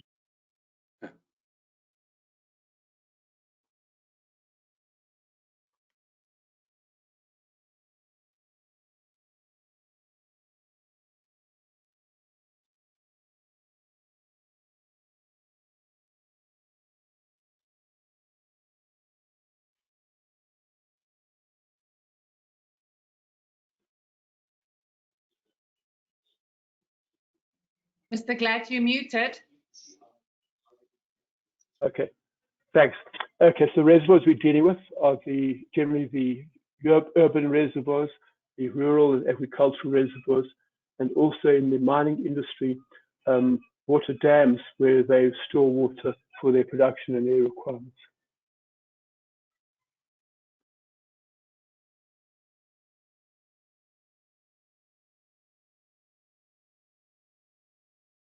I'm really struggling here because I can't get the next slide up. Mr. Glatches, on your keyboard, just use the right arrow. Thank you. Terrific. So having water in your reservoir is like having money in a bank. You need to manage your money, but there's no overdraft in terms of a reservoir. So when it's empty, you have a big problem. And that, of course, affects service delivery and all the related implications. And the role that reservoirs play is the mismatch between the water supply and the water demand. If we look more into the kind of sources, so we know that water demand comes from agriculture, be it small holdings, be it industrialized agriculture, of course industry, and residential household businesses. And the main water supply comes from places like the Vaal Dam, where the water is then processed and cleaned, and boreholes, small boreholes and large boreholes. So we're going to look at two levels, the individual reservoir management and then the integrated reservoir management when you're talking about a number of reservoirs. So that's the kind of idealized perspective that you'd get on reservoir level. So at any one particular time, you'll be looking at that point over there, because that's your latest measurement that you have from the reservoir.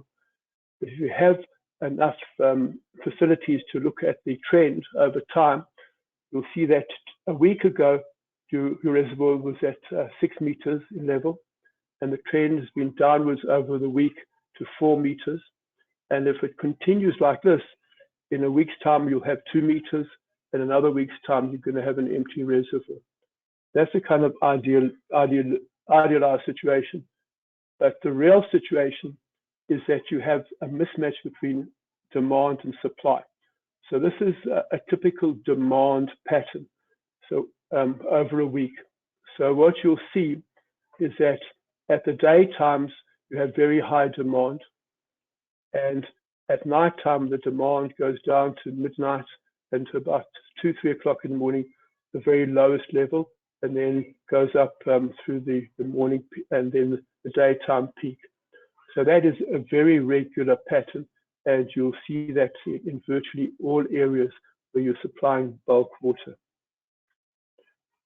On the other hand, the supply of the water to the reservoir is a very different characteristic. The supply is normally pumped. So what you'll see in this area over here is the pumps running continuously because the reservoir is under the level that it's been set at. And if you look at a few days prior to that, the pump is turning on and off because you're reaching the level required, and then the pump can turn off until you turn on again. So you have those two very different characteristics, and you need the reservoir to balance out between those. So putting that together, you need a system, and this is the system that we're using. Very basic, but very effective. You have your reservoir, pressure sensor, which is used to measure level, and a smart logger, which measures the level at every 15 minutes, and then sends that information via the GSM network to a web-based information system. That system has a number of functionalities, obviously to collect all the data and put it into a database, and then to do your reporting. So we can export the data to other tasks and other requirements, and then the information is sent firstly to your cell phone, so any technician or any manager in that water authority or that distribution network can see the trends, as we've seen previously, of all these reservoirs. And then we'll see the trends live on your PC, which we'll look at in a few minutes. So that's the kind of information that you get, and this is a 2-month trend of a typical reservoir. So you'll see in the first 3 weeks, you're seeing very much a week-to-week variation, and as you go further into the period, you see more of a day-to-day variation in the level, and then Over here, we have a big drop, and that's courtesy of load shedding and the implications that that has on the ability of the pumps to continue to supply water to that reservoir and to the residents and the clients for that water. So here looking at drilling down to see a 1 week trend, and again you can see the ups and downs, the daily, and how you effectively run into a danger zone of water supply before they were able to reverse the trend by changing the load shedding that occurred at that particular reservoir.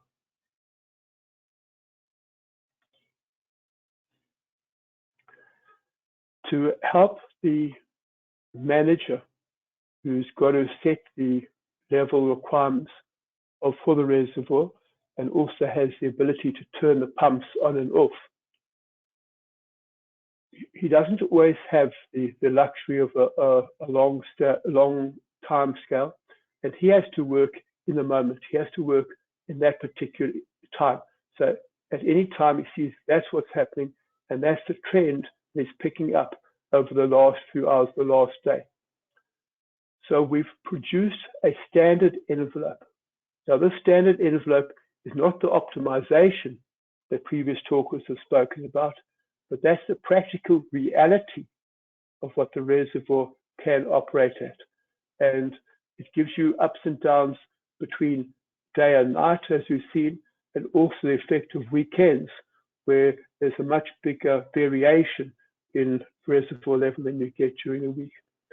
So based on this information in the moment, the operator can say, we're below where we normally operate, and we need to take stringent steps to get back into that kind of area. And just to show how difficult it is to control a reservoir at the right level, this is a 2-week period, and it shows you the standard envelope and how the water level has varied substantially over that period. Again, primarily due to the load shedding, which makes management much more difficult at this time.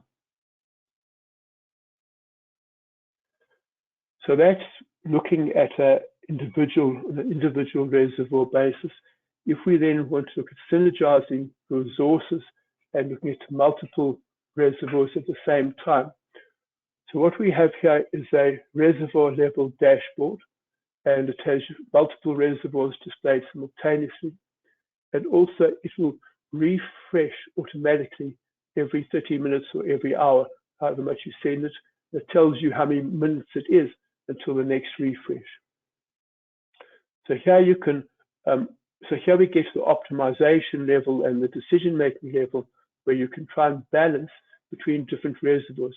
Like for example, at Visible Reservoir, you're running very, very low, and you're in danger of running out of water all the time.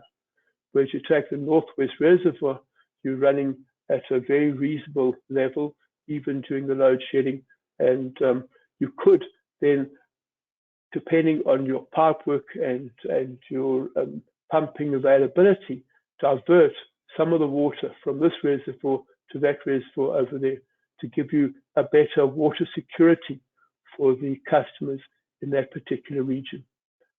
So that in this way, you then get to the resource optimization by balancing your different reservoirs and making sure that you minimize the chance of running out of water. So a system that you need to give you effective management of your reservoirs is you have to have the information. You need to measure what's happening, and you need to know what's possible, not always what's practical in the moment, but what's possible and how to at least get back to what's possible.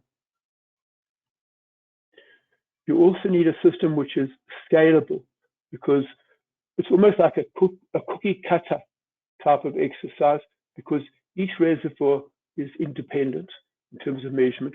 All you need is a pressure sensor, level sensor, and a logger, and you can add that reservoir onto your data analysis and data presentation system. So that gives you scalability, one reservoir at a time, and it's very quick to deploy. Simply drop the sensor in, and we anchor it in with the concrete block at the bottom, and within a few hours, the information's up on your system. It's got to be reliable, it's got to be affordable, and this kind of system is extremely affordable.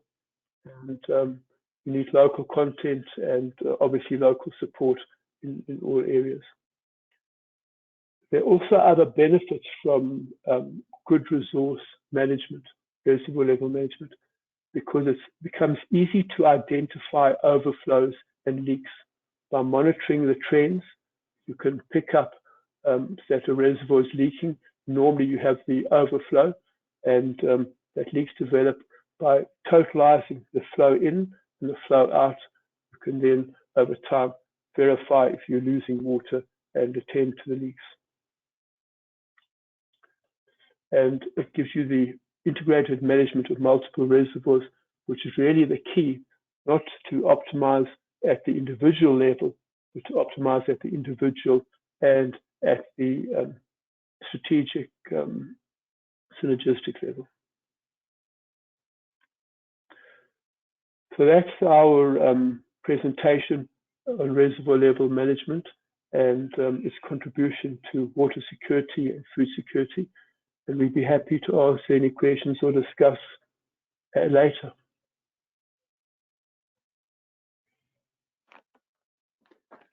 Thank you so much, Rodney. And I think it just showed the importance of and the impact of collecting metrics on a daily, weekly, and monthly basis. I found it fascinating, and also the impact of load shedding, how real it is, and in terms of having a system and understanding. So that was absolutely great, and I was also pleased that you found the other presentations so good. So, ladies and gentlemen, again, a couple of years ago, I met a colleague from the Institute for Environmental Technology and Management at the University of Wittenberge, which indicated the possible synergies of the water systems in our community-based projects. And we entered into sort of an agreement, and it was only after meeting Jens Helberg that I realized that the driver of that particular initiative was my namesake, Professor Carl Rudolph. And it's been absolutely terrific, Professor Carl, to be linking with you. I must apologize, Prof. Carl. When I put together the program, I thought that we would mix between a local presenter and a global presenter, but I didn't realize how late it was going to be in New Zealand. So apologies for my insensitivity, because I know it's already quite late, and but I'll be much more sensitive next time. But certainly the institute that Prof. Carl is involved in and has been driving for a number of years has shown the importance of technology and economics into, and very importantly, an application-orientated science with locally incentivized water management that can be improved through appropriate, effective, and affordable technologies, and very importantly, operated and maintained under improved local water governance. And I'm emphasizing the local aspect, and taking into account the most frequent and strongest drivers of failures and successes. And so, Prof. Carl, great to have you all the way from New Zealand, and we thank you for your effort to be part of this, and we invite you to do your presentation. Thank you very much. Thank you, Professor Michael Rudolph. and it's no problem. I could hear the excellent presentations before me, and I'm happy that you now take the time to see my presentation. Can you see my slide and can you hear my voice? We can hear you clearly, Prof. We're just waiting for you to share your screen. There we go. Perfect. Please proceed. Ah, you have it. Okay. Yes. So I'm talking about a project which is called COSMOS, Community-Based Sustainable Water Management and Observation System.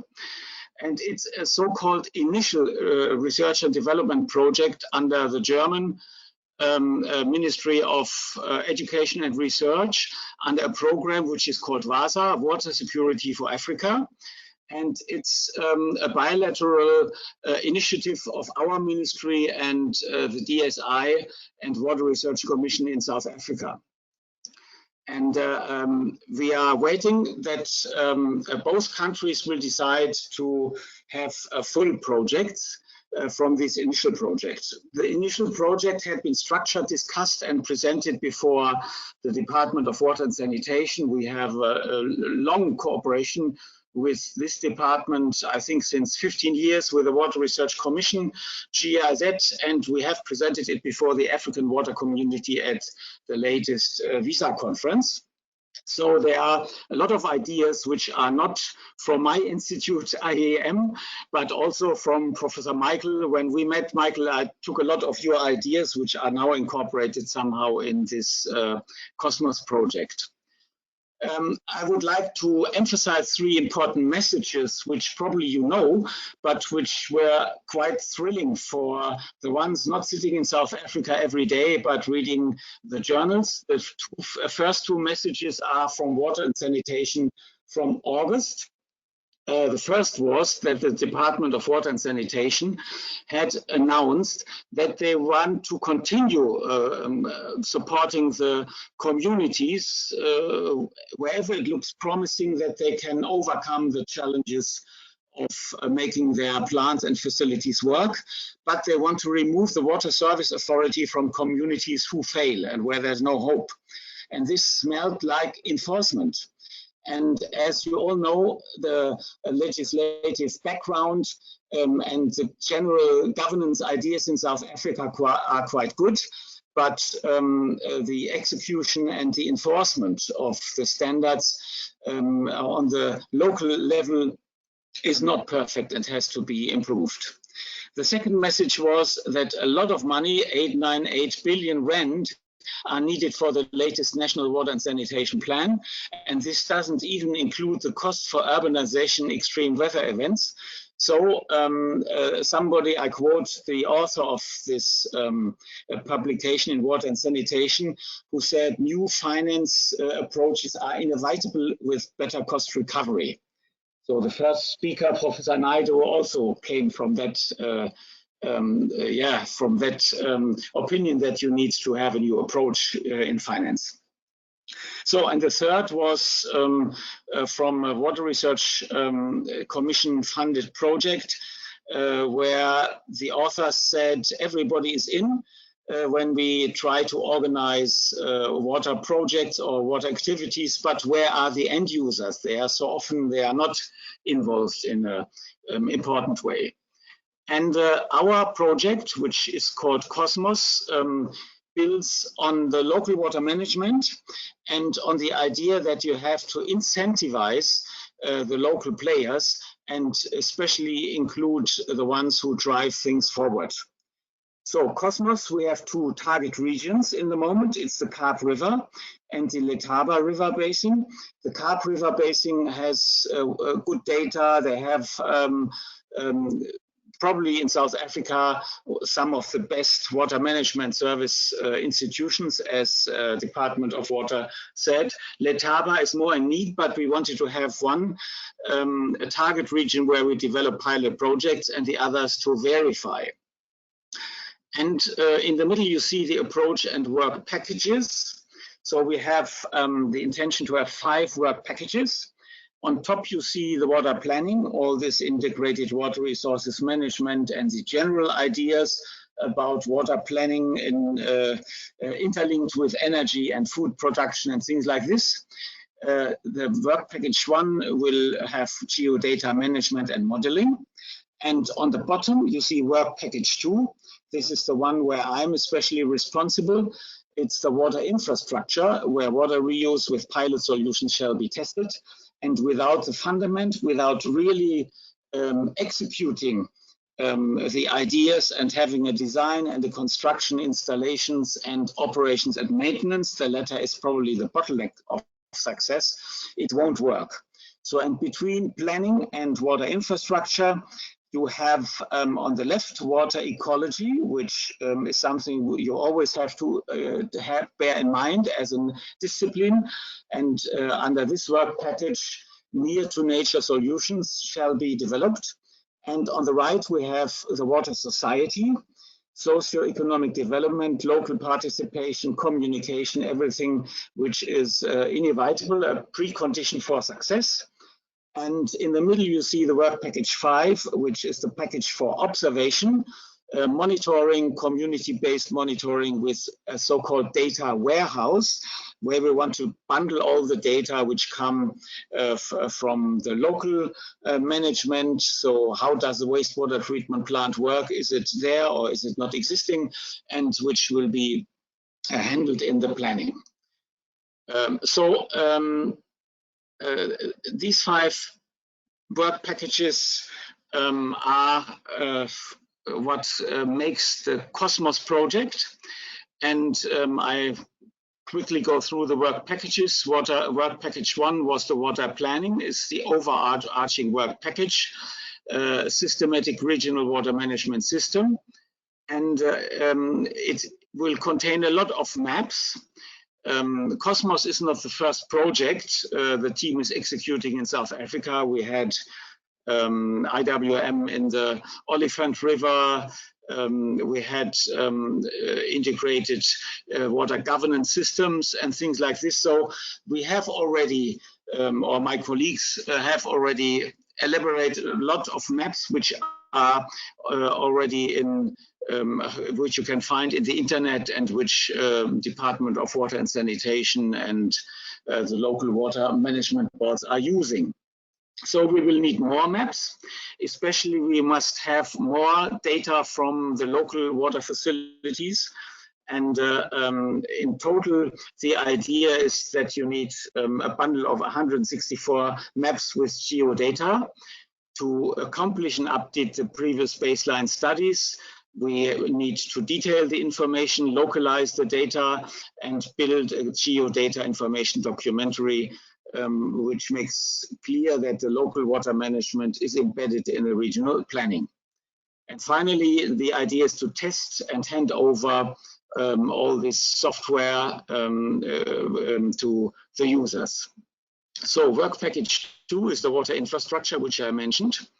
So the idea is to have a development of a technology-based pilot solution. Many ideas have already been presented by the speakers before me, but now we want to do it in a pilot case in the field. The focus lies on wastewater reuse for irrigation at a large scale, as well as for emerging farmers and non-potable municipal users. Once you start to produce reuse water, non-potable water, at least in the first stage, then you will probably need the commercial and big farms because they will be able to give you the economic basis and the financial basis to do all this, but you will not include the small customers like the emerging farmers, the customers of tomorrow, and also there's a lot of non-potable water demand in the municipality. The concept will be developed with the reuse water consumers. In this case, the major irrigation board in the Karp River. And they have a natural and sustainable motivation to make things go because they need the water to strengthen the local economy, ecology, and society. And in the moment, the situation is very bad because agriculture cannot just work without this water. The pilot municipality is in the sub-river basin with the best possible conditions, and water databases for the research is already existing, has to be accomplished. Wastewater infrastructure is already mainly there, which is a very important issue, because otherwise, if you would have to build everything new, it would just be too expensive. Novel technologies are available or partly developed and verified in Africa, which we need to apply but not sustainably operated yet. Accomplishing investments and change management of operations and maintenance are needed to create the community-based solutions. And myself, in my biography, I come from operations of a large wastewater treatment plant in textile industry. And when I walk around and look at water infrastructure in South Africa, I really believe the technologies are in principle available. Finance is maybe not sufficient everywhere, but the short that it's only finance which is needed, you just need to pour in money, is not true. I think the bottleneck of success, one very important, is operations and maintenance, because the operators are not incentivized yet. So how does it look like, our pilot area? You see on the bottom of this slide the wastewater treatment plant, which is there but needs to be improved. When I was there were 5 aerators not working, and a lot of things has to be repaired, refurbished, and operation has to be improved. Because in the moment, the effluent of the wastewater treatment plant doesn't fulfill the standards, and the effluent is just too dirty to be used for irrigation. Especially the commercial farmers, they have to produce food, which is also for export, and you can see in the analysis of food quality and also in the analysis of the irrigation water that they cannot export it. So it is not really working at the moment, what was intended from the beginning. With a red line, you can see a wastewater pond, which used to be a maturation pond after the wastewater treatment plant, but it has been neglected. So it's all full of sludge and doesn't really have a function. And what is already in place is a large dam, the green dam, which could be used as a reservoir for irrigation water. And also you have transfer lines, but it is not working. And the idea is to make the thing work if by the means which I will explain now. So the first thing is that the Barberton wastewater treatment plant, that's the town which probably you know, is only about 31% efficient in treating the effluent. And the first thing we want to do is to support the operators to make the plant work as it is and repair here and there, but there is not a big investment needed. The plant as such in the basic is existing and just doesn't function. Second, once this is done, the water quality will be improved of the discharged water. I don't want to step into details. The numbers marked in red are far above the standards and not acceptable for water reuse. And what we need after the wastewater treatment plant is to convert the existing pond to a plant which is able to produce water for reuse in the irrigation water quality following the national standards and also the international standards of food production associations. These industrial standards are enforced very consequently, very stringently, not only in South Africa, also we have been working in Vietnam with aquaculture, and the biggest pressure to fulfill and comply with standards came from the industry, from the industrials associations which want to go for export.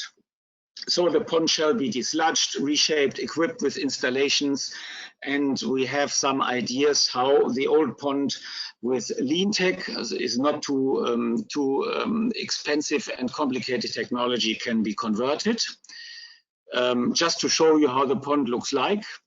The pond has lost at least 80% of the storage capacity during the last decade, and desludging is important. And then we have a couple of technologies which we consider to convert the pond to an advanced stage for wastewater treatment for the production of reuse water.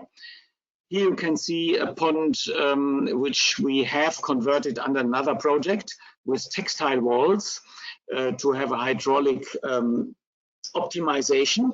And once you have the textile walls, like you see here in the aerial photo, you can start to aerate and make a pond work again.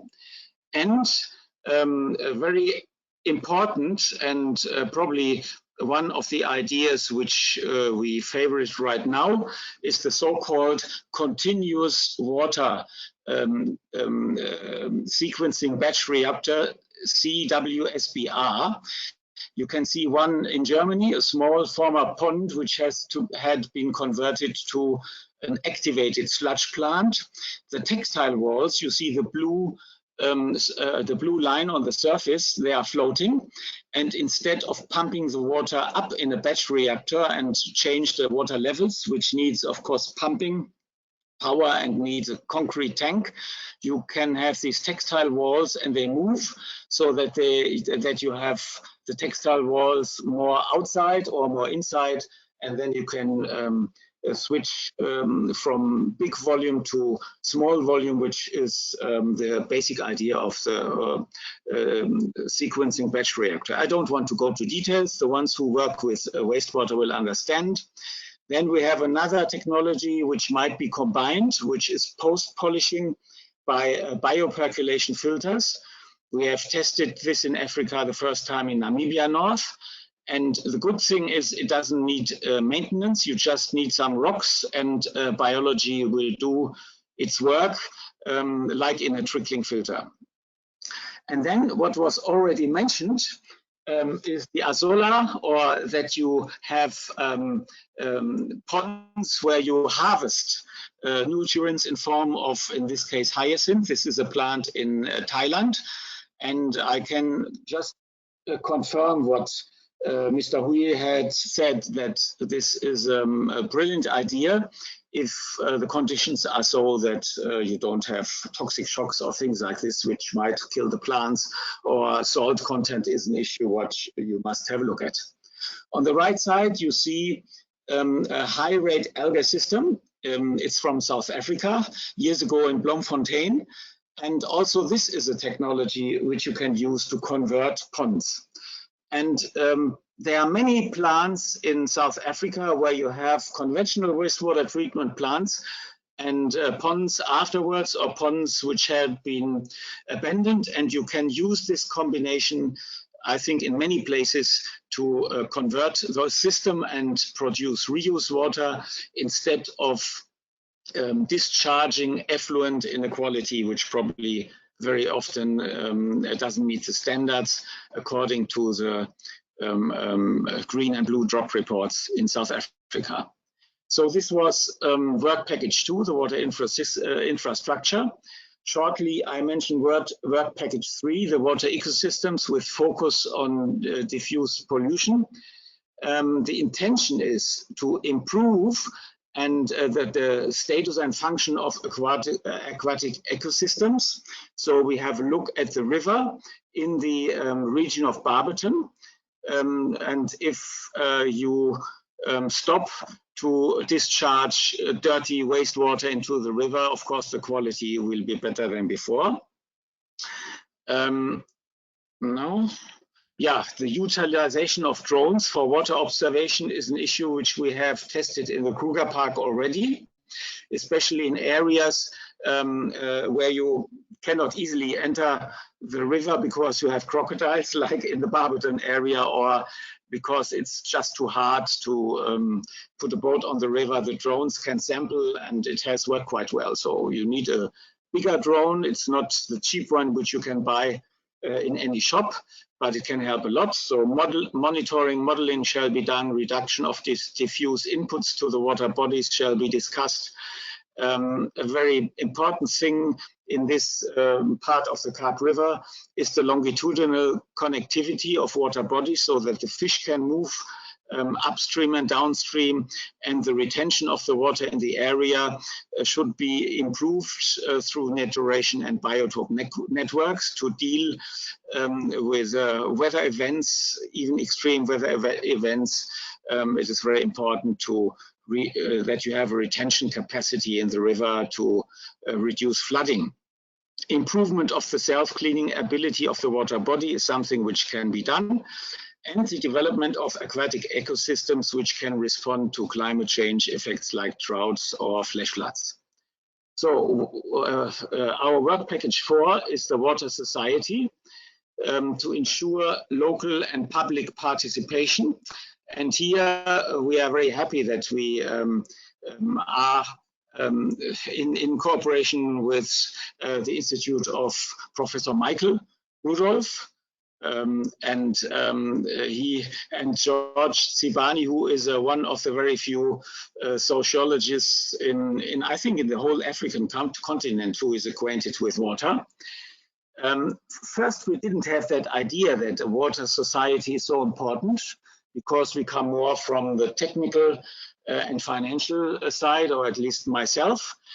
But the Water Research Commission and the Department of Water and Sanitation, they have strongly recommended to have an extra package for the water society to touch sociological aspects, maybe in content to agriculture and local business development, creating jobs. And therefore, the Cosmos team has said we want to have an extra work package, and we hope that we can realize it together with the University of Joburg.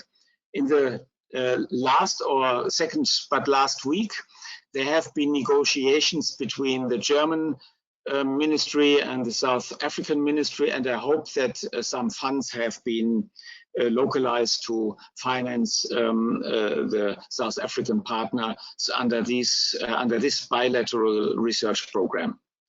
So unlike for the other work packages, the South African partners shall lead this work package, the water society.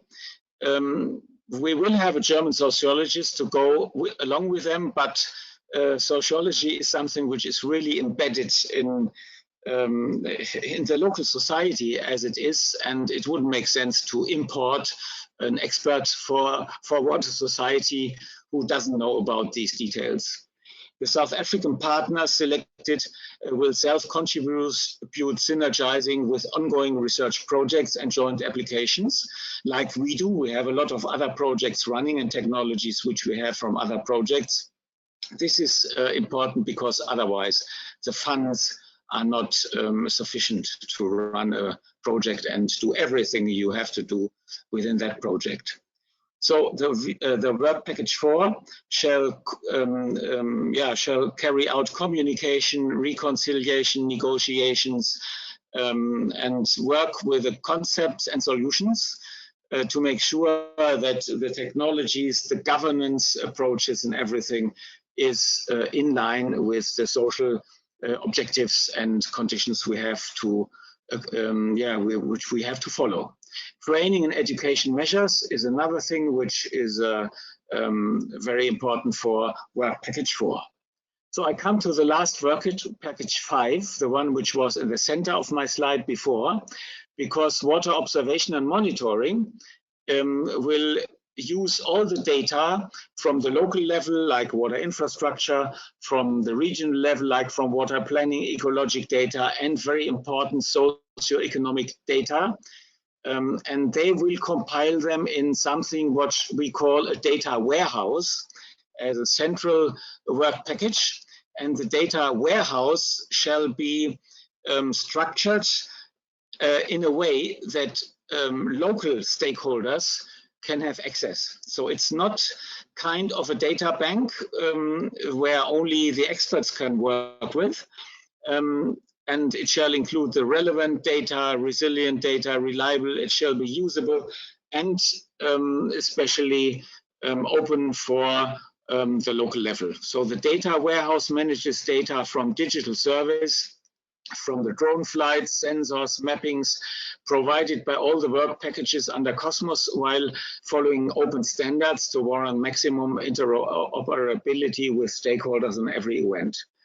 We have partners for all work packages. In this case, it's a company called DZ, who has done similar things near the Kruger Park already, not as a data warehouse yet, but they are in many countries, and this idea of the data warehouse is very new, but it is, I think, quite attractive and thrilling. So the data flow, I can show you the idea. They will all be compiled, and finally, if you walk around Barberton with a mobile and you are signed in, then we hope that you can directly in your mobile find whether the location you are standing is heavily polluted or not, whether sometimes the river doesn't have the minimum flow, and what could probably be done if you want to use the river at that location. So observation is very important, with monitoring data available to water beneficiaries on communal level, because it's a governance issue. When you are driving on a highway, or I'm driving on a highway, we know that there's a speed limit. And if we know there's an observation, we probably are behaving a little bit better than if we think the police is never having a look and finally we have an accident. Okay, so why? Then yes. So coming to the conclusion. Cosmos follows a bidirectional strategy, bottom up and top down, enforcing ownership of local water users and communities. Cosmos involves water users and operators self-motivated to improve water services. Cosmos is being designed for implementation with the partners. This is the Kruger Park. There are local water user associations in the target areas.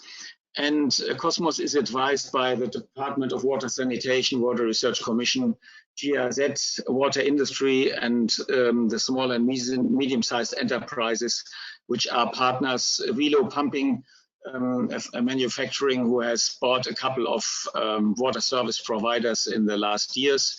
They are working in South Africa since decades, so we have strong partners from academia and industry. Cosmos will develop community-based pilot solutions for water reuse, for water ecology, for water society, all this integrated in regional planning and data management. And it is concrete with pilot, because sometimes it is easy to draft all existing technologies on a table and list that everything can be done. But if it's not done in a way that operations and maintenance are sustainable, then probably you will end up with a sunk investment. Thank you. Thank you for your attention. Prof. Carl, I think that you have challenged the concept that when people have been listening to presentations for a couple of hours, they lose attention. But I followed every word with great interest, and thank you so much for such a stimulating discussion. And of course, we are particularly excited to be part of the community and the social aspects, and of course the monitoring and evaluation. And so, ladies and gents, I come to last but not least to my good and loyal friend and colleague, Dr. Evans Muchesa, with whom I've worked for 8 or 9 years already. Evans has a PhD in agriculture and economics from the University of Free State. Evans and I have worked on research papers, on developing training courses, and very importantly, Evans has been very important in the implementation of on-the-ground agroecological systems and hubs. Evans just returned on the weekend from a training course in Gambia, and so that we are increasing our footprint to areas in Africa. I certainly haven't been to Gambia. I don't know how many other people have been to Gambia. But I think that all the previous speakers have provided an excellent backdrop to Evans's presentation on the importance of measuring the impact of the various interventions and concepts that we've heard today. So Evans, it is with great pleasure that I invite you to do your presentation, which will be concluding the symposium. So we've left the last presentation to you. Thank you, Evans. Thank you, Prof. Thank you. Hi, colleagues. It's a pleasure to be presenting today. Let me thank you.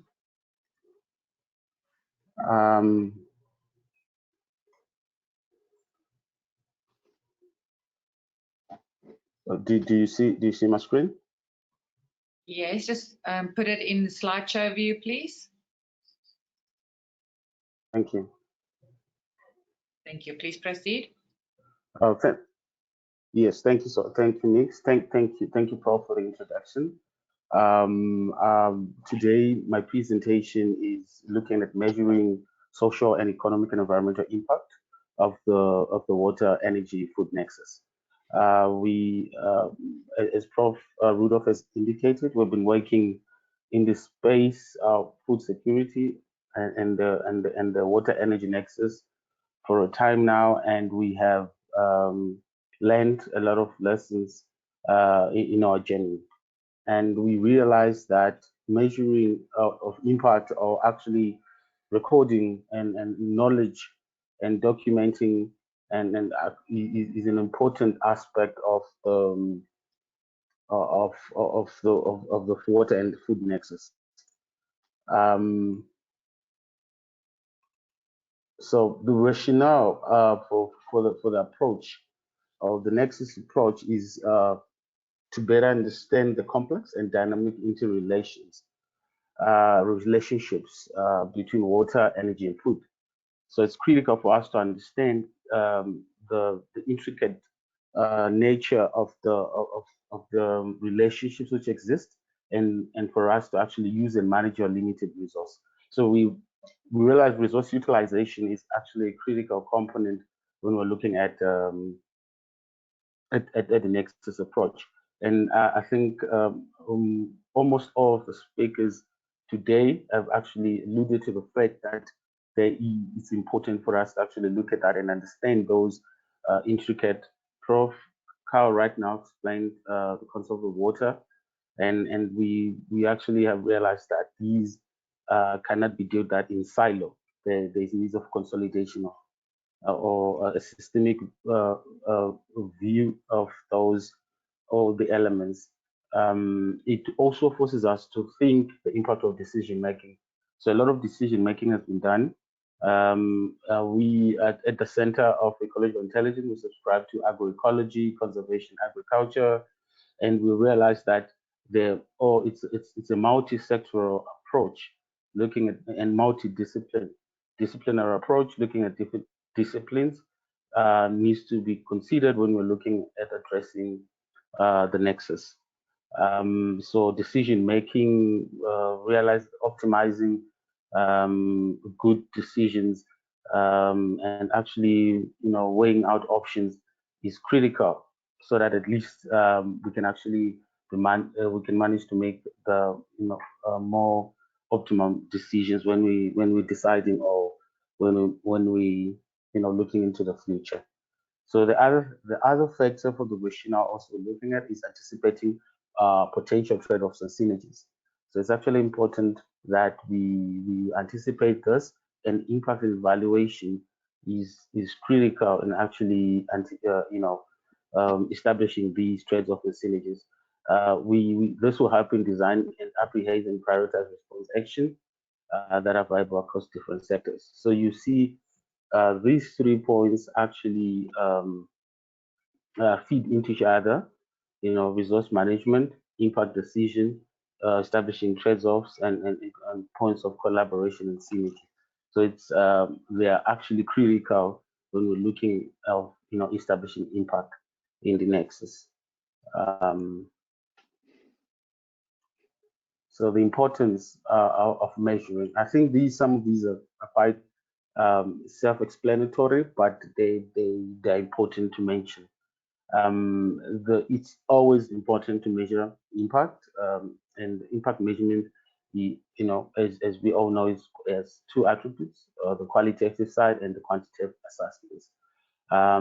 These of the project program or impact based on measured observations and using survey data and other instruments. From our definition, we realize that it's informed by on-the-ground or ground truthing-driven evaluation. So any interventions or any program interventions needs to have, not only a theoretical aspect of it, but needs to have verified data on the ground. So which we refer to as ground truthing. On ground-driven evaluation, use of outputs and outcomes are visible indication of long-term outcomes.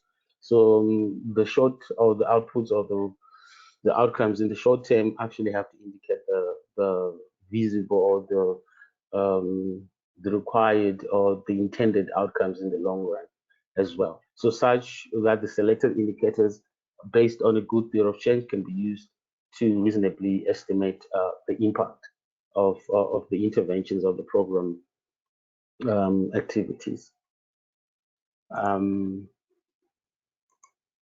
So the 2. So we from, I think it's been 2 to 3 years where we have been using the agroecology tool for agroecology performance evaluation called TAP. It was first launched by FAO, Food and Agriculture Organization, in 2019.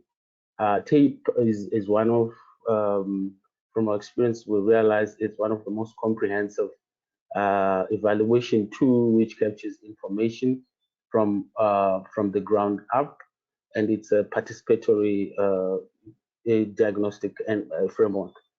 So there is community or the beneficiaries' participation in it. So the TAP is a diagnostic framework for producing evidence on performance on agroecology systems across environmental, social, and cultural, economic, education, health and nutrition, and governance dimension of sustainability. So you see these dimensions actually speak to the sustainability, what we also subscribe to called the sustainable livelihood assets. So that also feeds into what we, the 5 capitals, which we haven't put, but the 5 capitals are mainly social, human, natural, amongst the 5. So you see this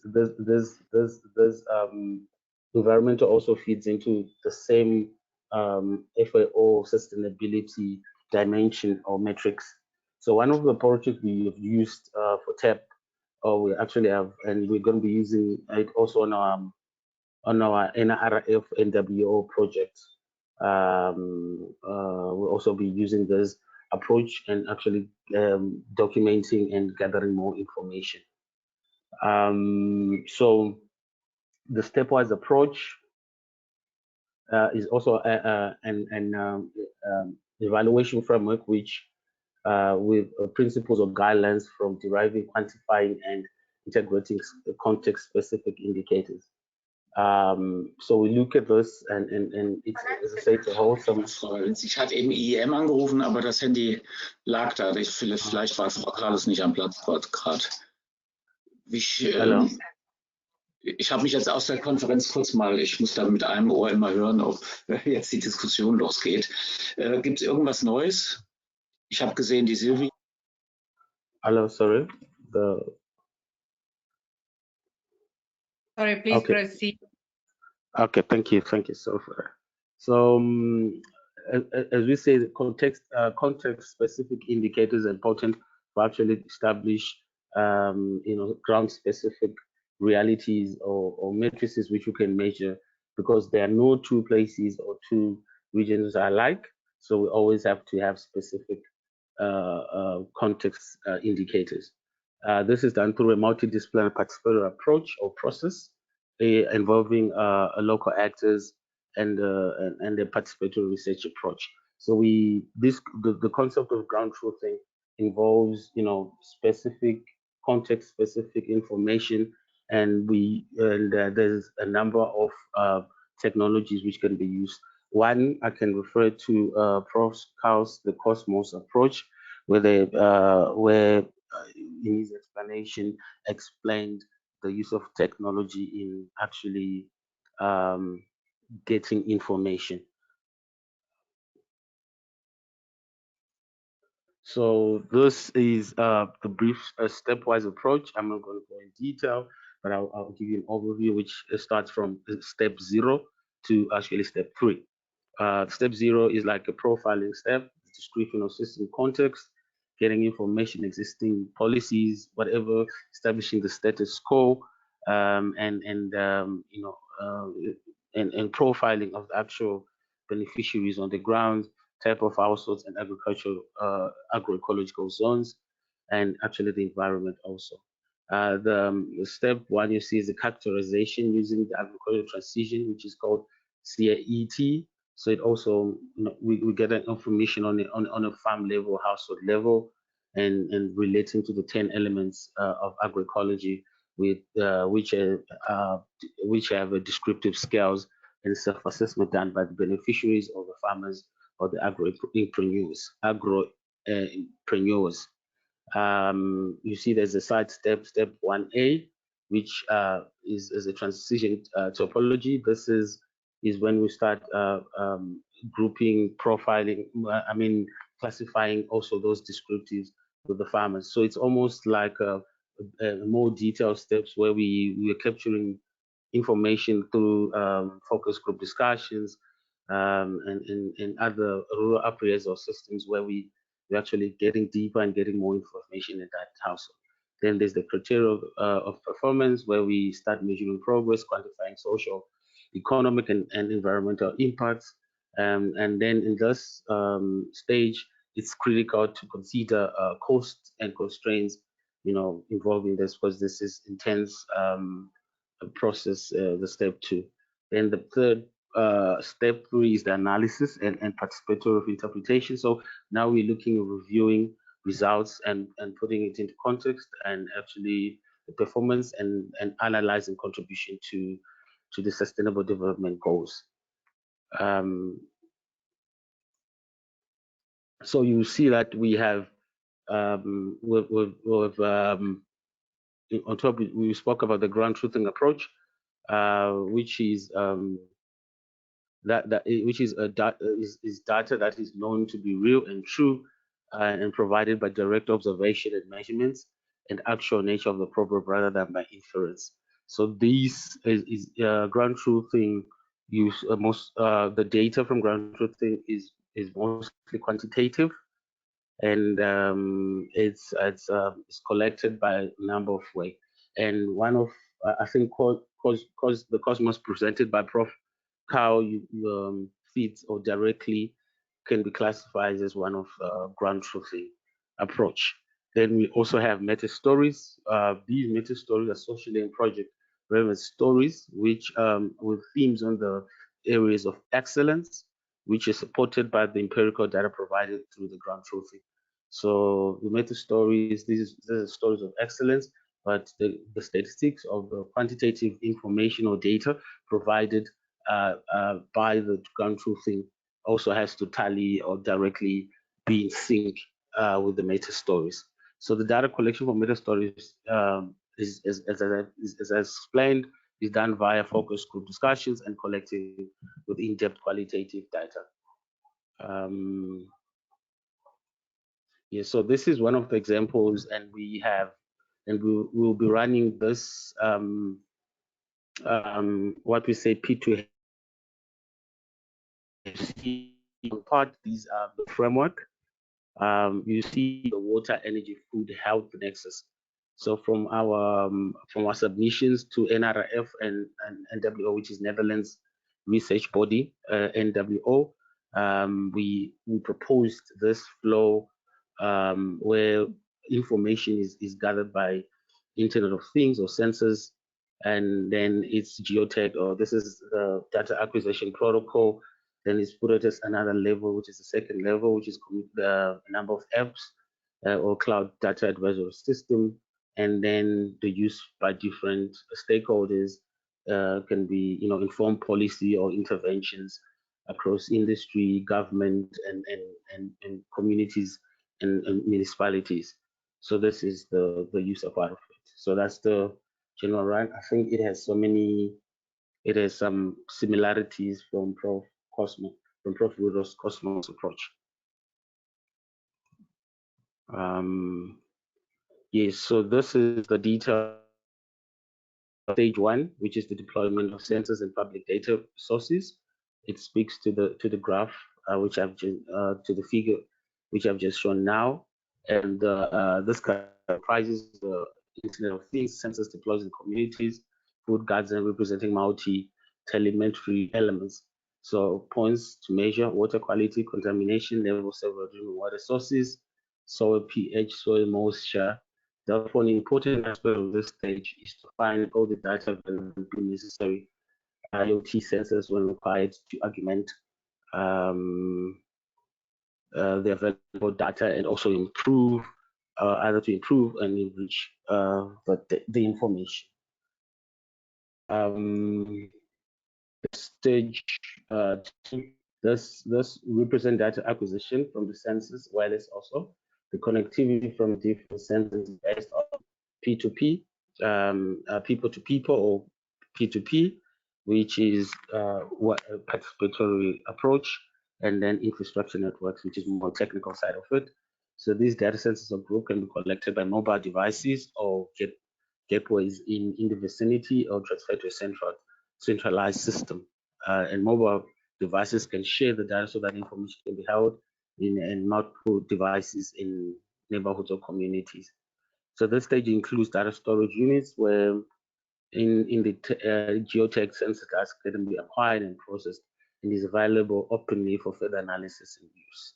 So you see this is better specific ground and geotech information taken on the ground. So this is verifiable data or information that we can use, and it's actually on the ground, and it brings context to it, and it's a rich type of data or information. Then 3A, this is also the most critical stage, and it's composed of many apps. So this stage is supported by a computational backend that analyzes the data collected to extract patterns and actionable information for decision making and suggested intervention by stakeholders. So you see that the stepwise approach and the stepwise approach feeds is entirely with this ground truthing approach, where we're using Internet of Things, mobile data or mobile applications to actually gather, store, extract information or data in general. The 3B, the analytics, this suite of data processing services runs on the collected IoT data to provide actionable insights. So forming from trains, as data come in, it's easy to create a dashboard which can actually show trends. So a tailored data analytic algorithm is used to ensure safe, fast and safe inferences. So we can have an overview so that we can infer from some of the information we've got, and some of the information is actually actually more context, and you can actually see these trends in real time. Stage 4, stakeholders, policy, people. So analysis of the information we've got used to assess what still needs to be done. So after this, so in a way, this could be a cyclic sort of initial other steps can actually go back to one also continuously, so that it's in a cycle form. So you see that analysis from the above can be used. What step needs to be taken, affect the physical resources. So that's resource allocation and utilization, and provide support from people on the ground. So the whole framework to be continuous and live in order to be agile. So it's agile to identify future issues, pitfalls, and projections. For that, stakeholders will be aware of. Not only the people would be educated, but also involved due to greater awareness. So there's this loop also helps to actually create new information, educate people, create awareness, which is critical. So a ground truthing approach, you see, it's a critical approach that could be to provide us new information and actually projections and actually anticipation. We can actually project and anticipate what is likely to happen. So the aspects covered in these data, so this is amongst others, but the system can actually look at the personal health monitoring, water resource management, soil health management, clinics and schools, which are part of most of our what we call diffusion center, because most of the interventions can be put at schools and also at clinics, and can get very critical or important information, food system management, environmental health, farm, livestock, and food gardens, and energy, including power grid interface, and solar system and other alternative energy sources such as biogas can also fall under that. So the impact areas, so the social impact areas, so we've disaggregated it, and the social impact, economic and environmental. The social targets include education, employment, fair wages, opportunities to grow, develop, training, health, promotion, social capital, networking with governments, income generation, potential for repurposing education to sustainable livelihoods. So we spoke of the livelihood assets, and through primary or auxiliary streams, where it's an enterprise development approach where we look at multiple enterprises generating as revenue sources and potential of creating more vibrant local economies and creating sustainable jobs. Then the skills development is also part of environmental impact, where we create environmental stewardship in terms of environmental practices, which also includes what we term knowledge holders. Usually, these communities also have these indigenous knowledge practices, and they're incorporated into it. And project services will address, these services or interventions directly address climate change or mitigate against climate change using the solar, explain the biogas digesters, waste management through use of wormery, worm farms, to create, then is other waste management interventions.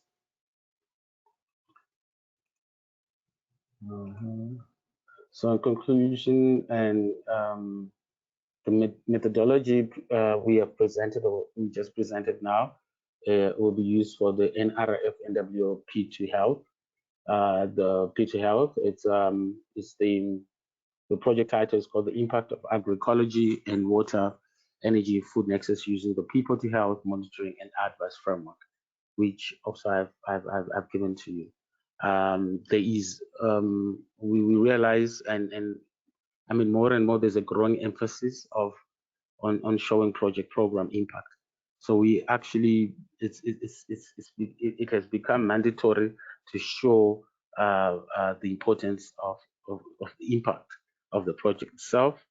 And these are other steps that we can use, the ground truthing, the meta stories, to actually, gather important information which is relevant and context-based, and actually showing what the impact of the intervention of a project or a program. It's important to emphasize the fact that our approaches are participatory, meaning working with target communities with them rather than a top-down approach. So it's a collaborative system where we there is strong community participation, and it actually helps to have clear, outputs or outcomes, and it also helps us for them to be part of the system. They need to contribute because they are critical knowledge holders, and it's important to that information to be captured. I think I'm done. Thank you.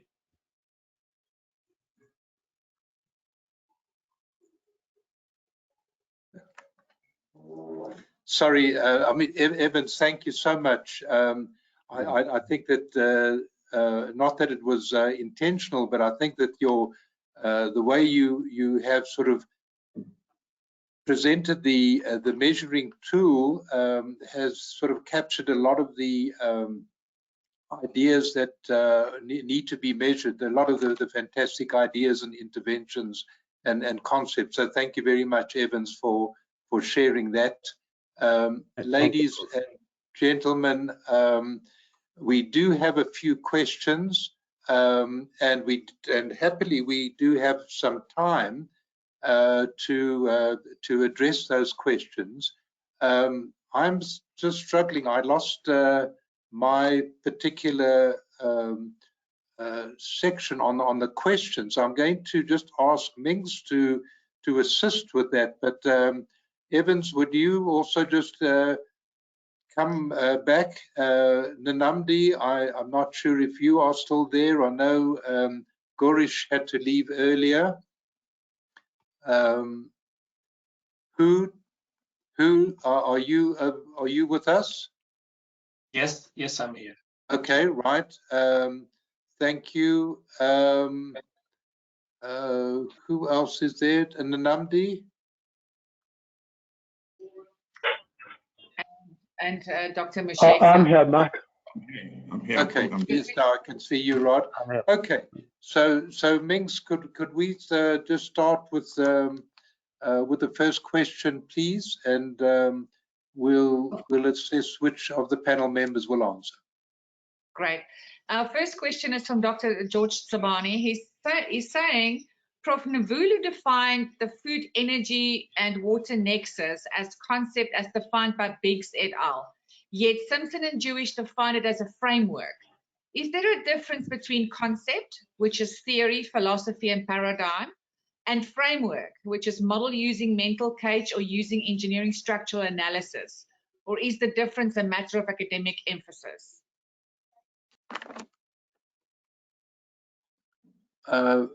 So Prof. Nanamdi is I see is not here. No, no. He's here. So yeah, George, I think that Prof. Nanamdi did sort of allude that he was not going to go into the multiple definitions and concepts, ideas of the water, energy, food nexus. So I don't want to sort of necessarily answer his question, but what I can say is that there is a lot of academic and theoretical basis to defining the nexus, but obviously the concepts and the framework are essential for us to be able to translate those academic and scholarly discussions into something tangible that we can measure. So, George, I'm not sure if that satisfies your answer, but I think that in itself is a quite an elaborate discussion. I just want to say that the area in which we're working in, food security, has also got multiple definitions from a number of different bodies and agencies and academic scholars, and with almost the same number of indices to measure food security. So I think it is quite a challenge, and I think that what we need to do is to see what framework or what model is applicable for a particular circumstance. But I don't know if that satisfied your answer. But let's go to the next question, Minx. Thank you. A question from Mr. Frans van Heerenen asking, what are typical actions as output from the models of Prof. Mvulu? Prof. Mvulu is online. If you can just unmute. Thank you very much. There seems to be a lot of interest in my topic, but I did mention now that there are two, either the resource allocation and the resource governance approach, right? So the resource allocation is when you have various combinations of either food, energy or water, natural resources, or their processing. Which ones do you choose in light of various objectives? You want to minimize costs, you want to maximize social benefit, and at the same time you want to ensure now that there's access, right? There's security. That's the prerequisite number of populace have access to those resources. So it's a decision support system for the resource allocation problem, essentially telling you these are the resources in light of your objectives that would enable you to get those objectives. So if, for instance, based on the available resources in the area, there's PV, there's wind, you consider the various cost implications, you consider the various technical implications, and then it now tells you or prescribes, because it's prescriptive analytics, the options to use. Now, the resource governance is almost like operational optimization, that is having determined or having obtained an existing scenario. What is the best way and manner, right, that you are going to operate or maintain that system such that food security, energy security, water security is achieved in a sustainable manner. So those are essentially the decisions, right, or the prescribed answers that the models give us. Thank you, Prof. Namdi. Minx, what is the next question? Our next question is from Sibusile Zanibe asking, I would like to know if the production of fertilizers is limited to azolla, or this can also be done using other aquatic weeds, namely water hyacinths, water lettuce, or Kariba weed. Yes, we've studied that. Effectively, the ideal solution when we are on a coastal area is to have a mix of azolla, which is the main provider of nitrogen, because it stores nitrogen within the plant with the Anabea bacteria. But when you mix it with seaweeds as kelp or other type of large seaweeds, you can have a very good addition of minerals for the biofertilizer. So being on the coastal area, and kelp we know that has been used for centuries, especially in Ireland, when it has been used as a biofertilizer, and other seaweeds can be used as a sargassum in some area, but definitely a mix of azolla and seaweeds could be very beneficial.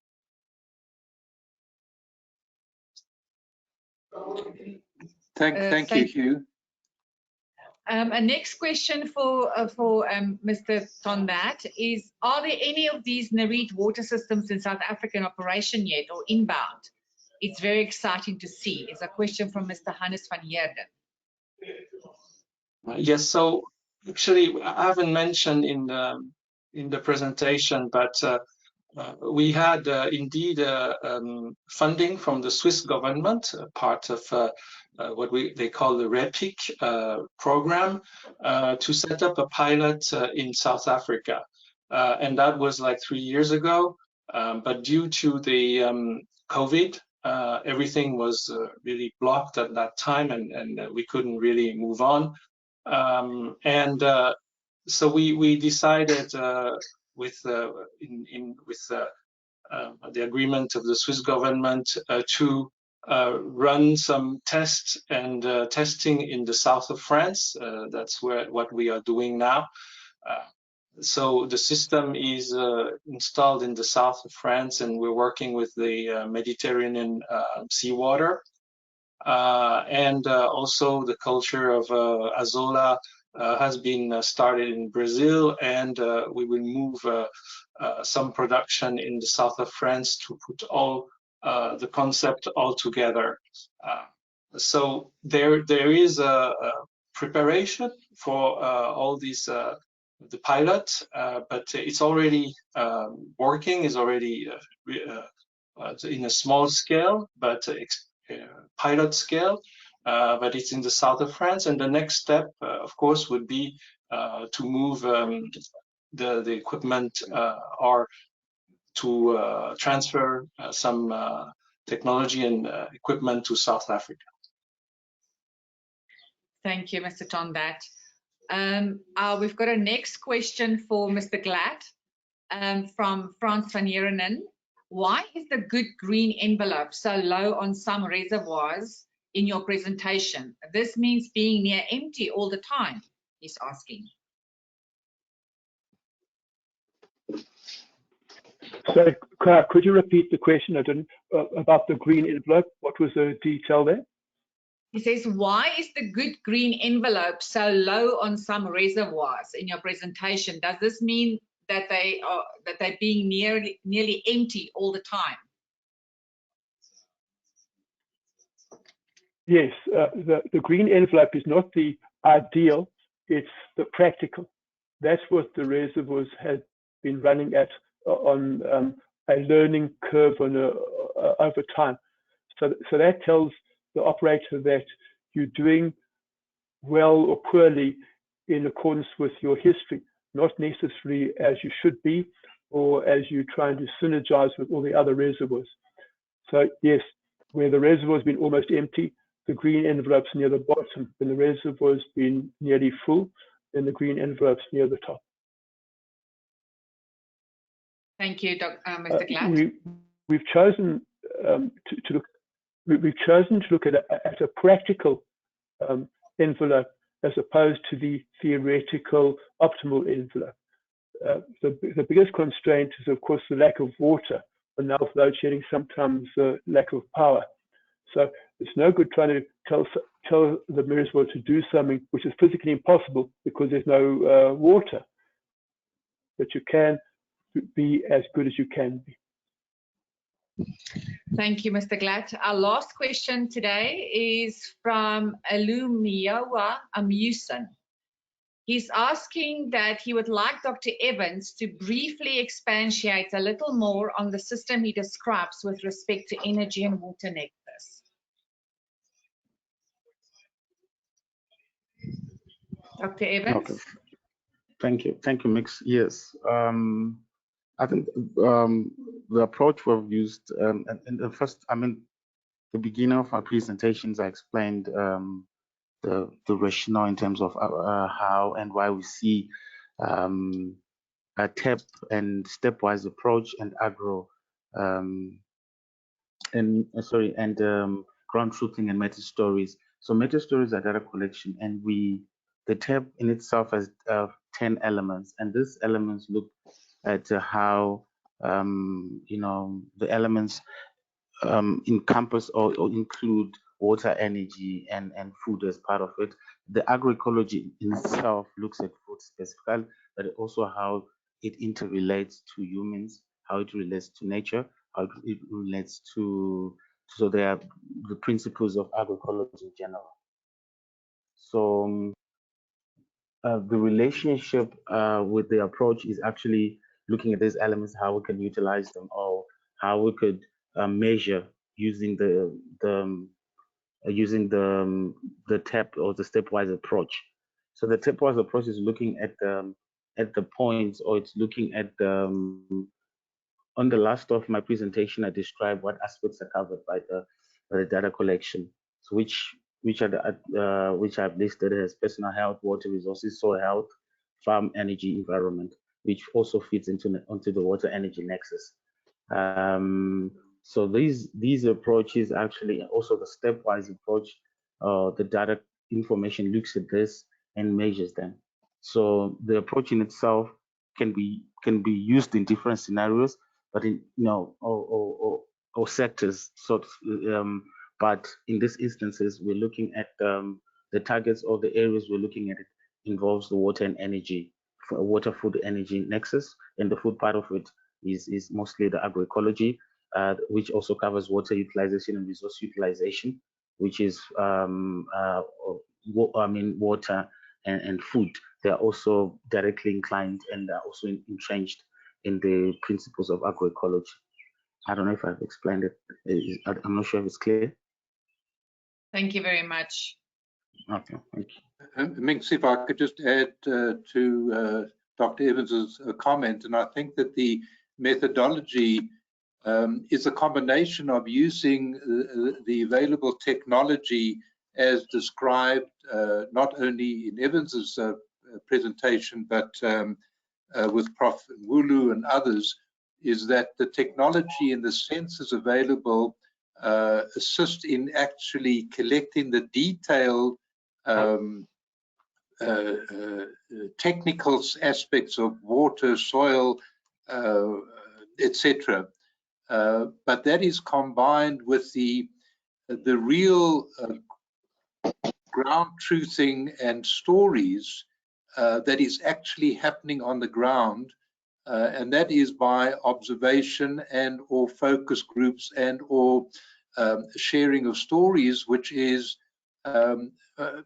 quite a complex way of collecting and analyzing and clustering the different themes.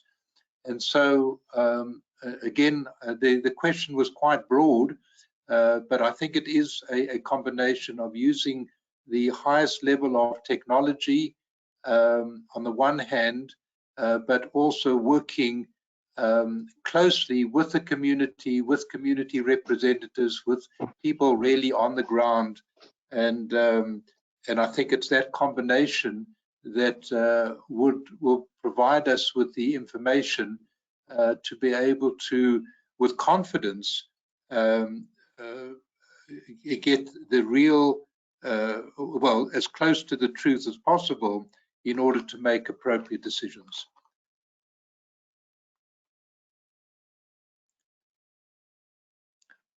I'm not sure if the question has been answered. It needed a bit of elaboration, but I think that it is quite a complex process of the stepwise approach, which has been promoted by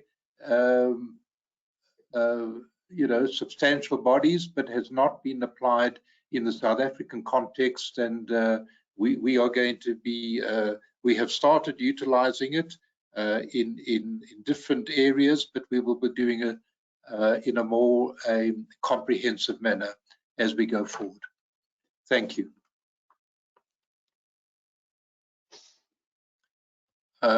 So I think that we have come to the end of the question answers. I want to express a great sense of gratitude to all the speakers. You've truly enhanced the symposium tremendously. There's obviously been tangible linkages. People have referred to the different presentations, and obviously those linkages have been there. Not only the linkages in terms of concept, but hopefully it will result in linkages between institutions and organizations and the very people who have been presenting. So I want to conclude by thanking my panel, by thanking Prof. Pat again, thanking Minx for your efforts for not only behind the scenes, but in front of the scenes, assistance with the technology. And so we now come to the end of the symposium.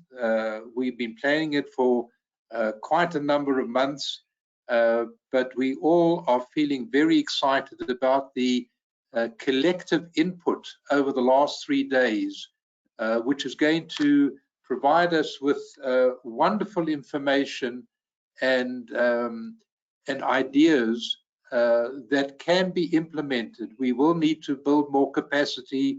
A number of people have expressed the need for additional funding and investment, together with the building of capacity and expertise.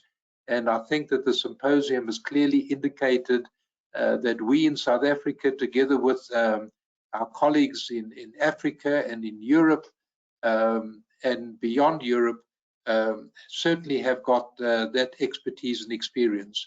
So I want to conclude as chair of this last session and hand over to Minx and Prof. Naidu for any concluding comments.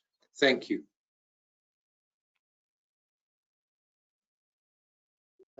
Thank you, Prof. Michael. Thank you, and thank you to the team. First class work, much appreciated and well done.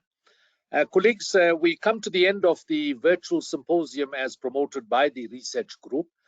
We will collate the proceedings and publish your slides accordingly, and we will then go on to the next step of gathering the papers that have been presented over the last 3 days, and we'll submit the same for publication in the South African Institute of Electrical Engineers publication of What Now in the January 2023 edition.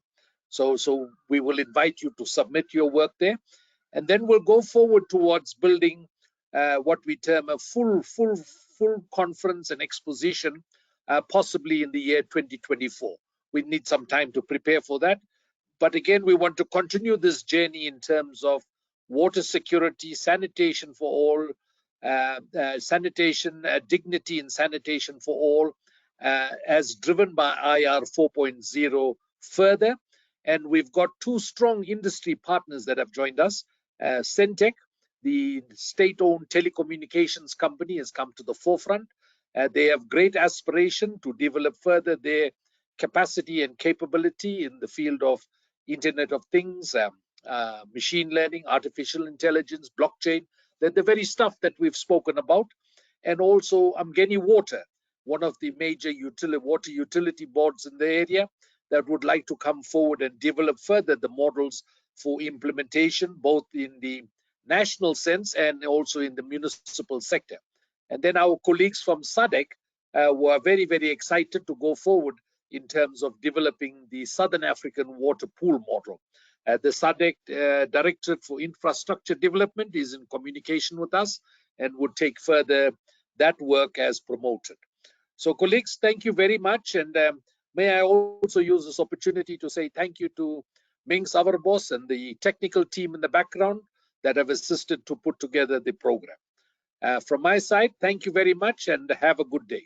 Let me hand back to Minx for your concluding comments. Thank you, ma'am. Over to you. Thank you very much. I firstly would like to just thank the attendees, load shedding permitting, that you stayed on for these 3 hours. The recording of this webinar will be loaded on the SAIEE TV channel. You can find the link to register for that. You could receive the notification in the chat box. This will happen most likely later today. Then I would like to also thank all our panelists, Dr. Evans Machesa, Dr. Pat Naidu, Mr. Haiton Dat, Prof. Carl Rudolph, all the way from New Zealand, Prof. Michael Rudolph as the host, Prof. Namandi Nbulu, thank you very much, and Mr. Rodney Glad. Thank you for making yourself available today. I really appreciate it. As Prof. Naidu said, the January issue of the What Now magazine will be dedicated to water. And if you have any articles or papers on the water to be published in the What Now, where you can earn 0.1 CPD credit, please email it to me by 5 December at minx@saiee.org.za. I thank you very much for your attendance and have a lovely afternoon further. Goodbye. Thank you. Bye.